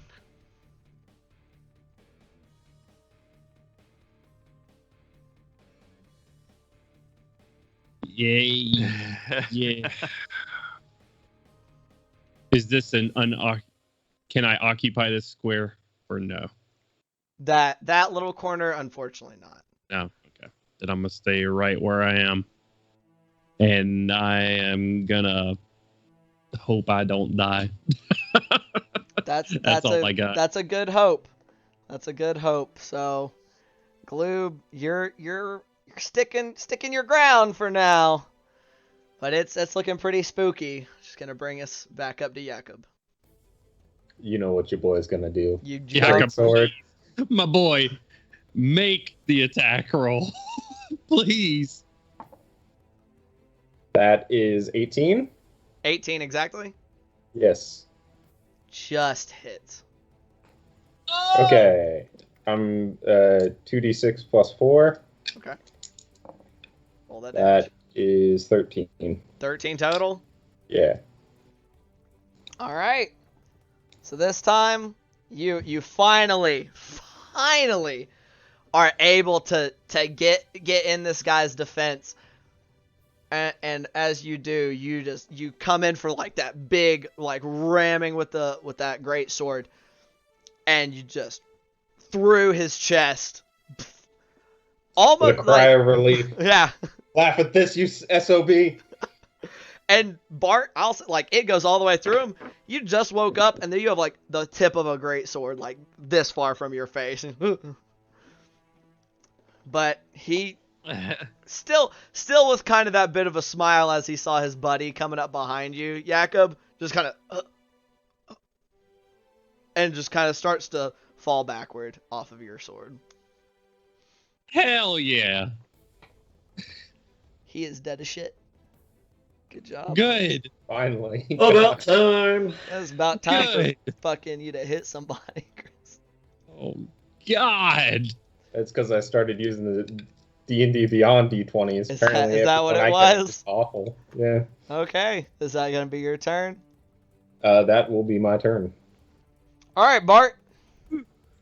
Bart, That brings us to you, my man. You just woke up. What is half of 25? Would you count that as 3 spaces or 2? Oh God, good point. I think we're always supposed to round up. It has to be 15 feet of your movement, because I think that's the base anyway. Starts at 15. All right. Just gets better. Is it possible to stabilize someone with an herbalism kit? I thought it had to be a medicine check with a healer's kit. I think it does, but I don't got one of those because they're expensive. Oh, no. I was banking on a healer's kit. You don't need a healer's kit to stabilize someone with a medicine check. The healer's kit just makes it no check necessary. Ah. Okay. So you can do your best to stabilize Ned with no check. Or with no healer's kit. You do have to make a check. Does it say what the DC is to stabilize somebody? I'm double checking. Hopefully. Also it's making less- sure I didn't lie to you with that real quick. Oh, I thought you looked it up. I thought you were just. No, it is a DC 10 medicine check. Got it by The 40. healer's kit has no uses. As an action, you can expend 1 use of the kit to stabilize a creature that has 0 hit points without needing Okay. to make a medicine check. Okay, so DC 10 check to stabilize. You rushed 24. over to Ned. 24. Okay, so where are you sitting? I am right there, I guess, in between You Jakob's can't. legs. You can move through him, but I don't think you can occupy his same space. Still. You straddling this motherfucker. I think you have to be in. I think you have to be on his square. Oh, Can then I small can't- creatures I can't. occupy other people's space?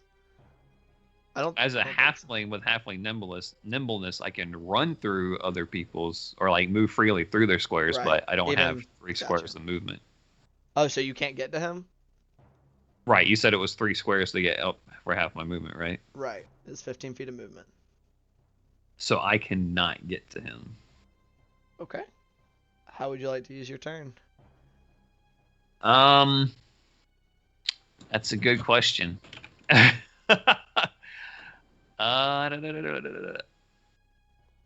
I did not think about that square would be in use. Go nat 20 this fucking wizard with a mace attack. You've done it once, Bart. I believe in you. Sure, why not? I'll get a running yeet attack as much as I can actually stumble from getting up. Can you get to him? Oh yeah, you can. 5'10". Yeah, Yeah, you can just- barely make it to him. Okay, that's a natural one, but I'm a halfling. Okay, And then that's a 19. that'll hit. Roll that straight D6 for damage. 5. 5. 5, yeah. Okay. He had already taken some. Is that it? Oh no. Jesus.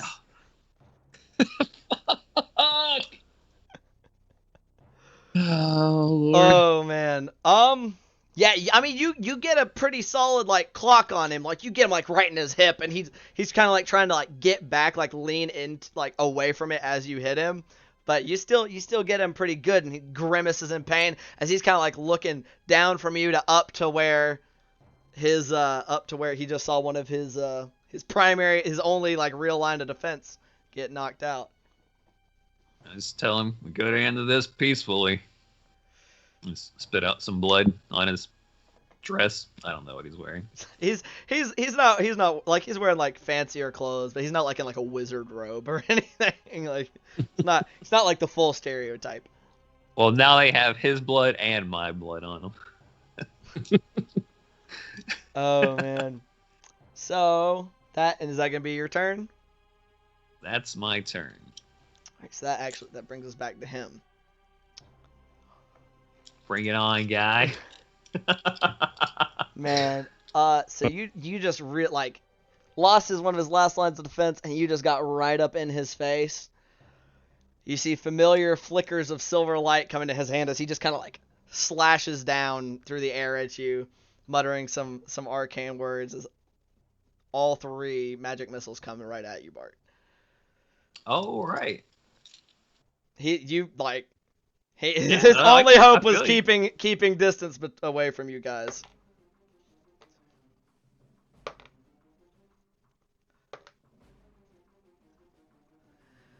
That is 10 points of force damage. Comes slamming into you, just boom, boom, boom.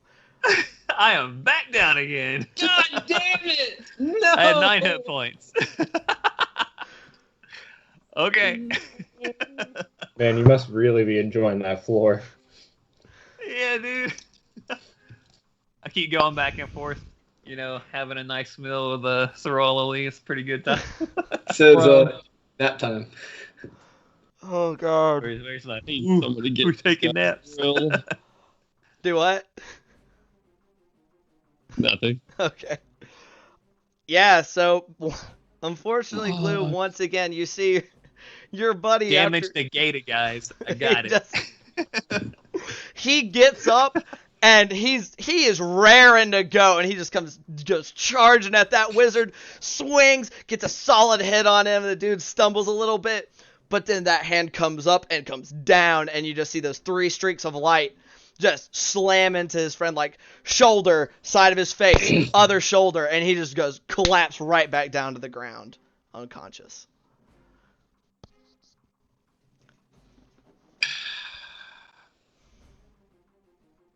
Jesus fuck. All right, well. Level 1, guys.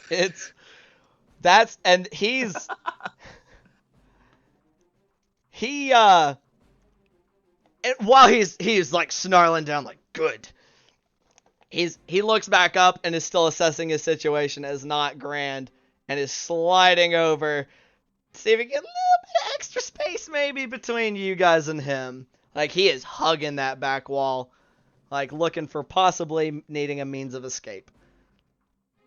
That will end his turn. And is going to bring us to Julian. Seeing Buddy Boy go down, I already dropped my bow when I did my baseball slide, so that shit's long gone.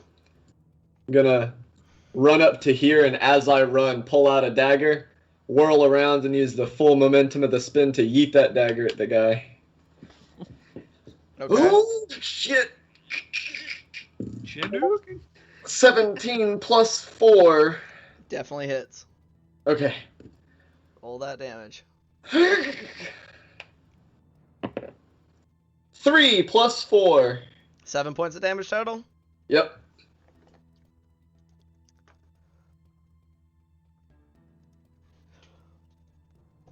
You hurl that dagger at him, and once again, as the projectile passes through that area about where you said that your crest or whatever, your symbol, your rune popped up, it gains like this kind of burning energy to it, and it just slams right into like his lower abdomen, and he just gasping for breath. But he pushes himself back up on that staff and just looks at you with just murder in his eyes. Now is when you surrender. Like just a mixture of rage and desperation, it filling that growl. Do you do anything else with your turn? I have nothing else to do. Actually, yeah. Right there. You just get further up in his face? Oh yeah, all the way up. I will comment. You saw how well that worked out for Bart, correct? Yes. Okay, just checking. All right. He can magic missile me from 10 feet away or 5 feet away just as easy. That's a good point. But I will. Part of the reason he used all three on Bart, very threatening. But I guess you just smacked the shit out of him with a knife anyway. So I mean, I don't know how much good that would do you. So that brings us to Ned, which I'm gonna. Okay. That 20 Ned steps right back fuck up. Come No. Stabilizes himself. He does not. He's over there. And that's going to bring us to the other hobgoblin. Who, is like he's seeing the situation is pretty grim, but it doesn't look unwinnable quite yet. He keeps looking over to the wizard, looking at you guys, looks at the dude dead in front of him, or down in front of him, looks at another one that looks like he got just immediately smacked down by his wizard friend. He just kind of shakes his head and takes a step over, straddling Ned's form, and is coming in at you with a swipe, Jakob. I assume a 20 hits. Yes, it does. All right. There's going to be 5 points of slashing damage. So 2 damage. Correct. Nice, You nice. finally getting the chance to do a little bit of his job. So he gets a solid hit on you, it feels like, but you've been training to fight, especially without the use of a shield, making the best of your armor that you can. You kind of turn into it as he slashes across you. It hurts, but not as bad as you think it could have. He kind of looks at you and then glances over at Gloob and then just kind of chuckles again because he can see Gloob is in bad shape. That's going to be the end of his turn. Which, funnily enough, brings us to Gloob's turn. Yeah, I don't see any of that. I see this guy that just blasted Bart, and I'm getting real fucking tired of his shit. So I am going to froggy fucking leap over here on top of this dead bitch's body. She's covering up my token. I don't like that. I don't like that. I don't know why. You got total cover underneath this dead elf. He'll never see you. Move it one over just for the sake of... The impact of the leaf pushes her away. 3-point frog landing. You going for a stibby stab? Yes. Okay. Roll that beautiful bean footage.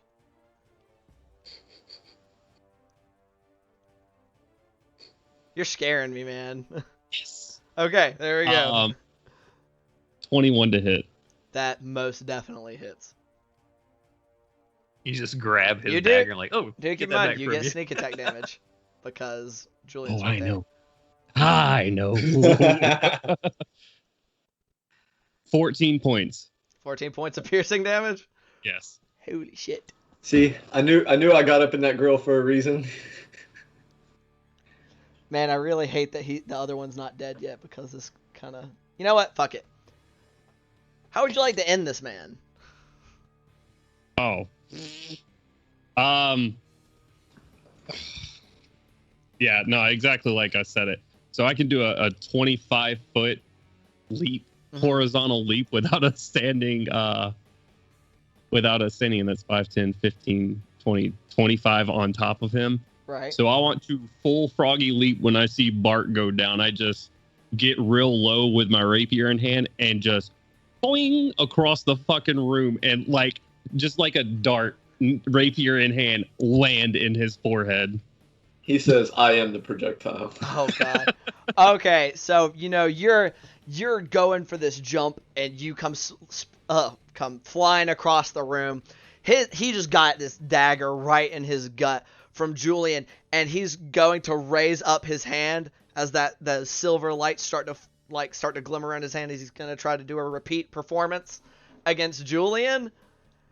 And as you come in, he seems to catch something out the corner of his eye, and he turns, and you just get him just right through the head, and you kind of like slam into the wall after the fact, but like riding him down the whole way. Like he's dead before he hits the ground. Awesome. Unfortunately, that's all of my movement, so I can't get to Bart. But that's it for me.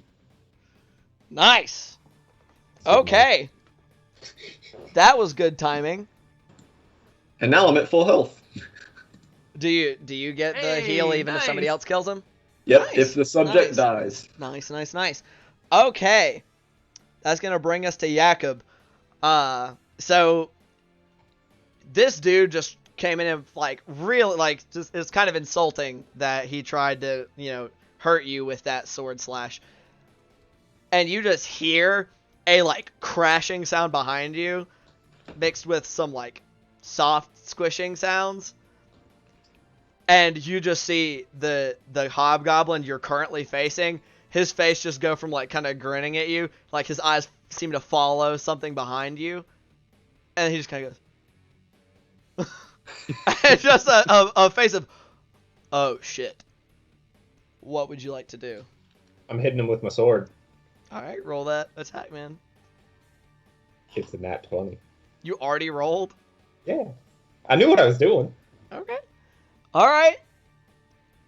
Okay, are you... And I'd like to use menacing attack. Okay, are you wanting to double your damage or roll double the dice?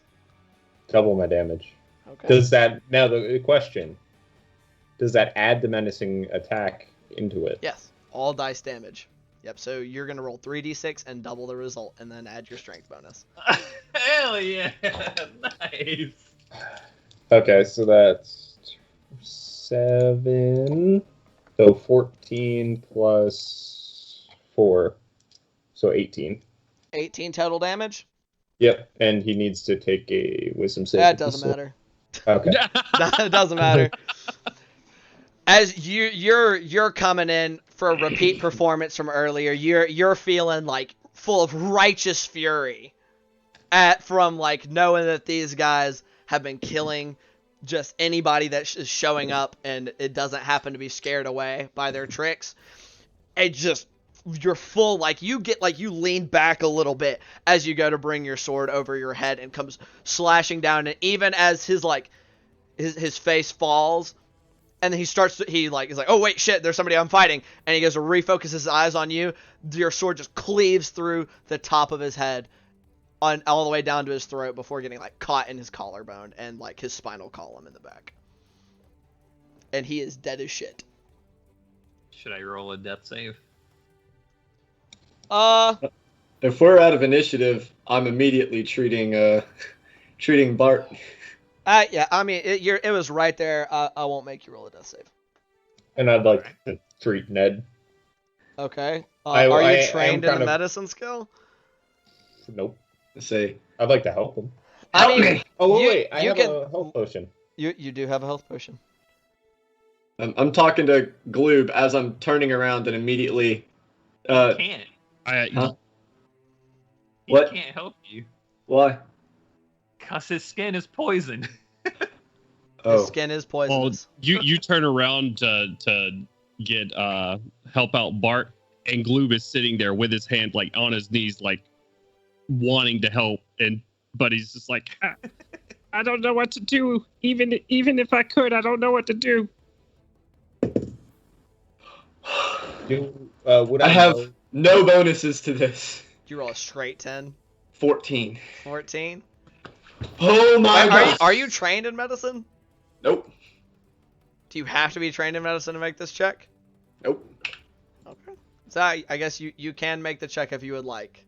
It Yeah, says no. nothing about Okay. needing to be trained to use it. All right, so this is basically you are desperately like trying. You're like having to rip like pieces of cloth off the dead guy behind I'm you, plugging holes. and you're trying to like you're just trying to put as much pressure on as many spots where there is blood coming out as possible. But while before it seemed like his breathing was starting to get a little shallower as the seconds went by, he seems to kind of settle down and assumes a more steady rhythm of breathing, even though he still seems to be in quite a bit of pain. You're stable, but you're at 0 hit points. All right. Do I also make the roll? What'd you roll? You have a potion. You don't have to.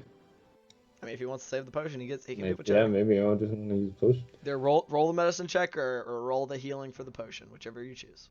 I'm a roll medicine check. Okay. Go ahead and roll it. That is 16. 16 total? Yeah.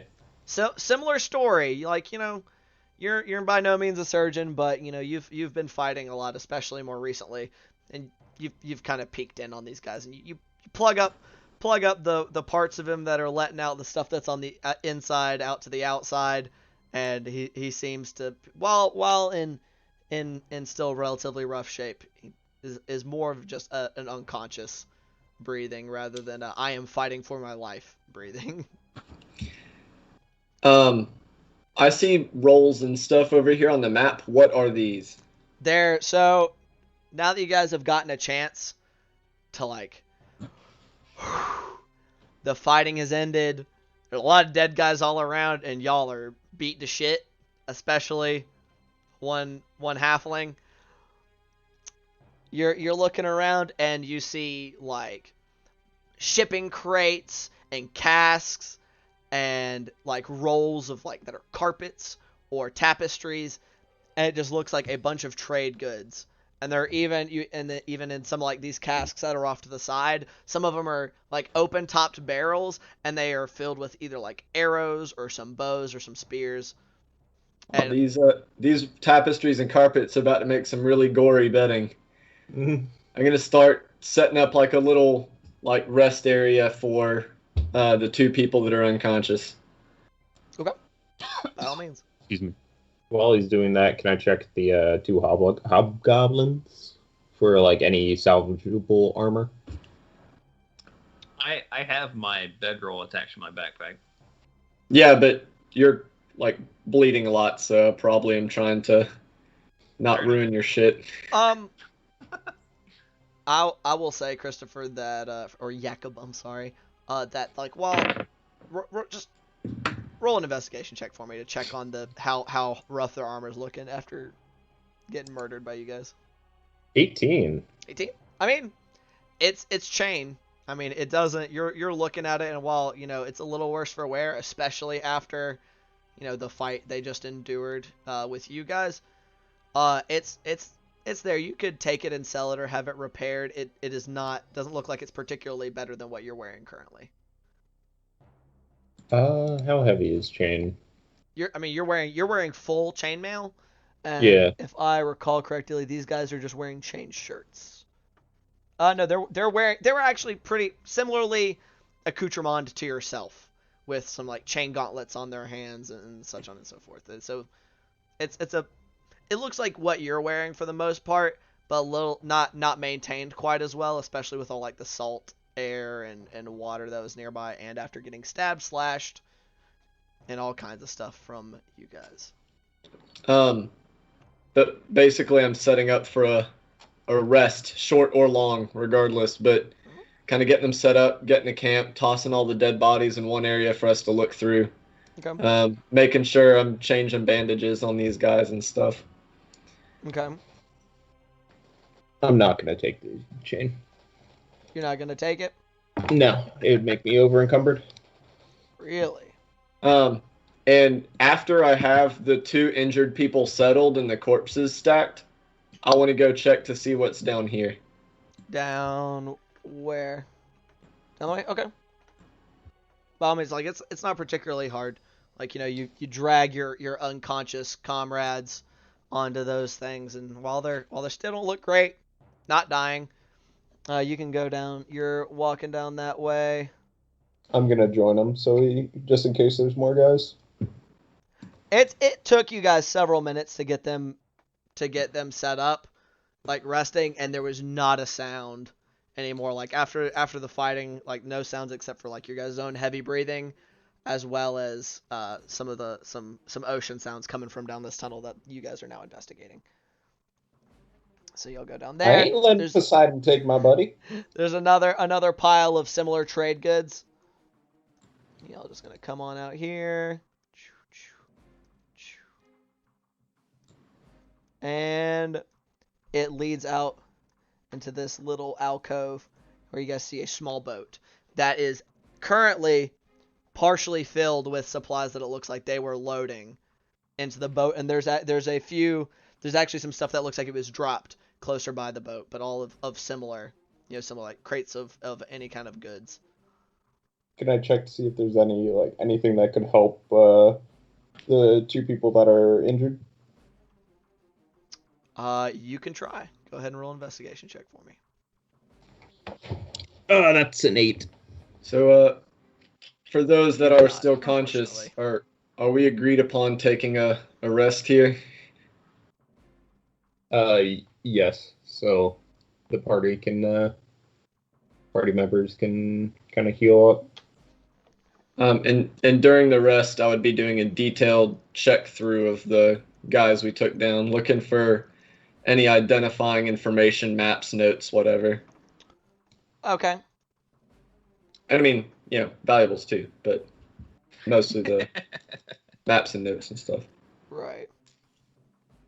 I'd like to kind of, I don't know, can I stay for watch or something? Yeah. Jacob, Yeah. you forgetting anything? I can give my boy the health potion. I'm gonna slip my boy. You could. I'm gonna slip my If you boy. wanted to. I'm gonna slip him the health potion. Let's What? see. Okay, We're, sure. we're taking the rest. There's no need. Oh shit. Okay. No, I wasn't talking about getting the health potion. I mean, Just- he can't regain hit points via arrest until he's conscious. Which he will regain. That's why I was just double checking the rules. You will regain consciousness with 1 hit point after 1 hour. okay. Ned is unconscious for 4 before regaining consciousness. I will, I guess, after they're cataloging through stuff and I eventually sort of wake up a little bit. Yeah, if you guys are taking a long rest, you will be awake in time to benefit from a full long rest. Ned just won't. Yeah, I'll kind of wake up drunkenly a little bit. Like, all right, where's that guy in the dress or the fancy clothes? Gloob sitting on one of the rolled up carpets right beside you, just sort of hanging his head down, looks up, points over in the corner where we've dragged him off to. He's right there. How you feeling? I'm just peachy. We in bed right now? What's going on? Is everybody else okay? I kind of look over Gloob and pat him on the back again because I'm not thinking, but I go, you see, Gloob, everything's all right. You're gonna regret that one. Which one's that? Constitution save? Yeah. And you said you created a fire in here? 22. 22. Yeah. You save it just fine. I mean, if you were still wearing your gauntlets, it wouldn't have mattered anyway. You kind of need some skin-to-skin contact to have to. I figure for resting, I probably would have. Fair enough. Yeah, but you pat him. Little bit of a tingle, but nothing seems to happen. Well, and Jacob, what time is it? How long have I been in and out? You've been out about an hour. We searched around. There's a boat leading. It's a bit of an ocean, like a sea cave. All right. Hey. Are you forgetting something outside? I thought I didn't bring him in. I'm gonna go bring Ned in. I mean, y'all said that you were putting. No, I'm not talking about Ned. My horse. Yeah, your horse. I mean, all of y'all's animals are outside. I mean, I don't have one, but Anybody who Then has you're- a horse is so a horse and a mule are currently picketed a little bit away from the front of the haunted house. Yeah, could you Hey. bring Daisy inside so it don't get stolen? DM for searching these guys. Since I'm doing it as part of a long rest, do I need to make an investigation or not? I mean, if you're spending the entirety of the long rest, like you're really trying to give them a good go over, I probably like a good hour or two of checking through. I'll say you shake them pretty clean. They don't have a ton outside of their armor. It looks like they were loading up a lot of anything that they had like in the boats, kind of as part of like the first or not in the boats itself, but kind of over on that cavern, like leaned up against a wall. You see some basic like living necessities. That like some bed rolls or whatever piled up over there, some food rations and stuff on them themselves. The most you seem to find is on the wizard, who, after a little bit of searching, I say wizard, off the caster, you don't discover a ton outside of the fact that he has a belt pouch containing about 30 gold, all told, of various coinage. So there's a nice little pocket of cash he was holding on for himself. The hobgoblins, between the two of them, they don't have much either. They have about, between the two of them, about 15 gold each on little belt pouches. The regular bandit as well as the archer don't have a ton between them either. About grand total 5 gold between the two of them that you're able to recover of gold, silvers, and coppers. Nobody has anything particularly special aside from the weapons and things upon them. No identifying information, no notes, nothing like that.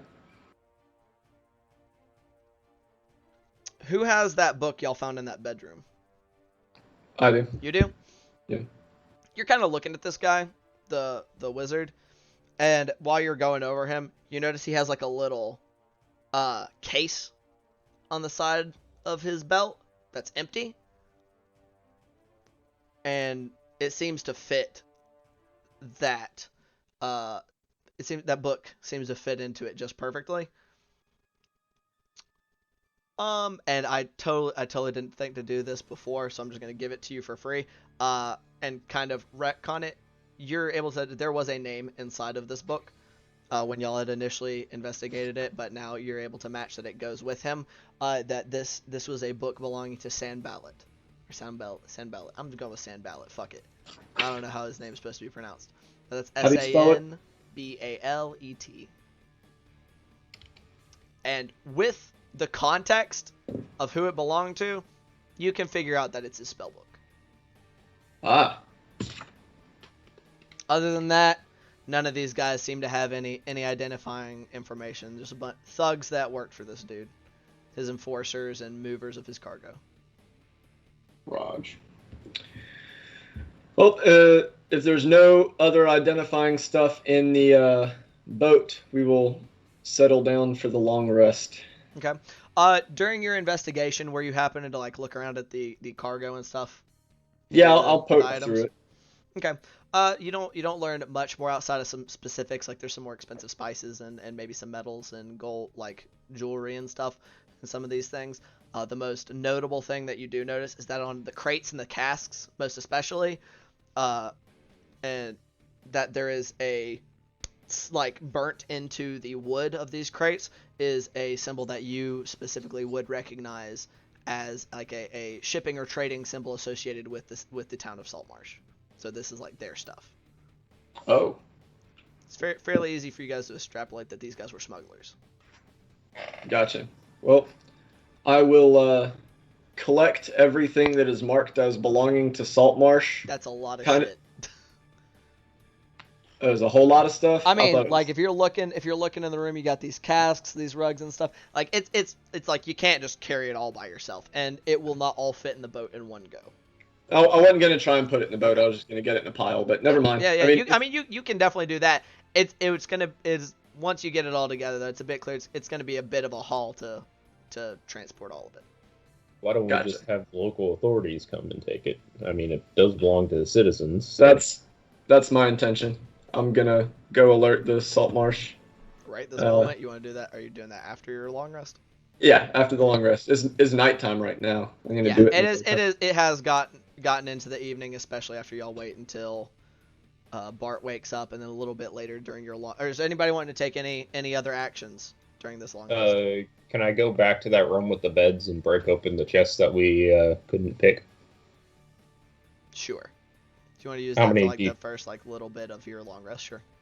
Sure. How many d20s do you want me to roll? Roll twice for me. 2 strength checks. That's a 5 Oh no. and a 21. A 21. Okay, it takes you a little longer than you thought it was going to. A couple of them you have to really just like beat away at for a while, so it ends up taking you about 30 minutes when you think it shouldn't have taken you quite that long. But you do get all of them open. It's a lot more of the same as to similarly before. With breaking, because I think you guys opened roughly half of them before. I'll say between the lot of them that you're able to gather about another about 10 gold, 5 silver, and a handful of coppers, about 5 coppers as well. Hey, DM, Yes, sir. what's over here in these casks? Those casks, that's, like I said, that's some of the stuff. So some of these casks were ale and wine, and a couple of them are open topped, holding some weaponry and maybe a bit of armor. Are any of the wine or ales spigoted? None of them are spigoted. This was all looking like they were. It was product for them. That's where all their profit. How easy would it be to pop a top off of one of these? You can roll a strength check for me if you're just trying to pop a top off of one of them. That'll go well. Yeah, I'll try. All right, go ahead. Are you doing this while I'm away breaking open the chests? Yeah, I'll probably just wander over there, Okay. kind of absent-mindedly. Ah, yes, the strength check +1. 4. Wow. You try your little froggy darndest, but like you try to get your fingers in there. You even try to like wedge your rapier in there, but you can't seem to pop the top off of them. They're wedged in there pretty solidly. Is there anything else anybody would like to do before we kind of conduct this long rest? I'm ready to rest. Okay. Yeah. So I'll say all 4 of the party members. You guys. I got one cast per day of unseen servant, so I'm gonna carefully instruct it to actually make some food so that I have to do minimal movement. I can just relaxingly smoke a pipe, snow it up with some rugs. Yeah, so you guys got a fire going and everything, and you bring all your bits and bobs around Bart with you, even down into the depths of this cave where you initiated mortal combat with these smugglers, and it gets you a meal going. It's not quite as good as if you had done it yourself, but whatever. It gets the job done, especially after the day you've had. So y'all are able to eat up just fine during your long rest. In about 4 hours, so about 4 hours in total, 3 hours after Bart woke up, Ned kind of stirs and rises to consciousness. Kind of, he kind of sits up and holding at his chest before You made moving it. around. Careful there. Don't want to reopen your wounds. Lay there. He lays back down. He's like, I thought it was dead. Just You guys rest. really got them all, huh? Oh, he These smells guys were hard to bring cooking down, food weren't though. And after laying him back down, he kind of sits up. He's kind of. I'm going to give him, you guys. after he's awake, I'm going to hand him the belt pouch with 30 gold from the spellcaster. Wow, mighty generous of you. Takes it. You lost. Says, You lost money. You helped us fight. looks at it, kind of opens up the pouch and kind of clinking through a bit of it. He's like, oh, kind of laughs to himself like, oh, this more than replaces, what I lost. Thank you. I mean, You held the line. I'll bring him over a bowl of food. Some wasn't good fighting you worried did. when you left me back there, but I mean, I guess it worked out. It was a tough situation. You're telling me. Hey, takes that bowl from Jakob. Thank you. He spends the rest of the four or so hours of y'all's short rest just kind of leaning back. He not getting the full benefit of a long rest, but he's looking a lot better than he was at the end of it. Not bleeding out, but definitely seems pretty exhausted and banged up. And just to expedite this process, what were y'all intending to do after your short rest? You going immediately back to Saltmarsh? I would like to check out the danger door. We're doing a short rest? I thought we were doing a long rest. This is a long rest.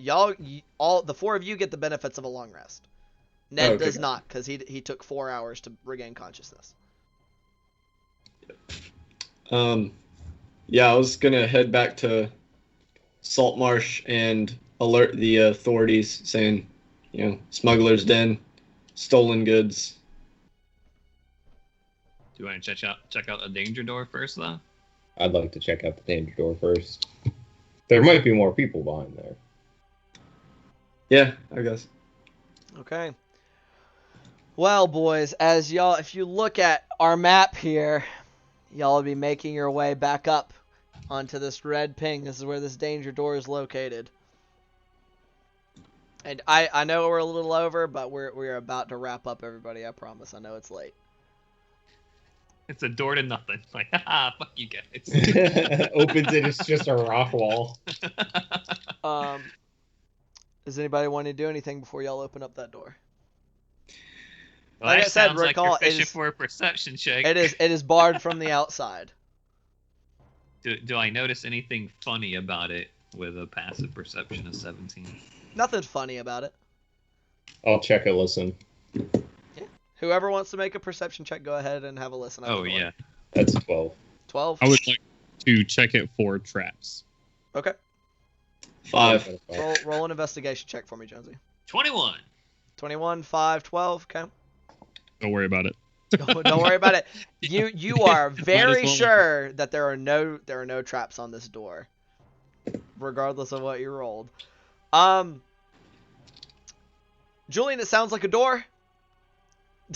That's a piece of wood you're putting your ear up against, most definitely. Jakob and both Jakob and Bart, y'all put your ear up against it. Everybody's kind of holding their breath.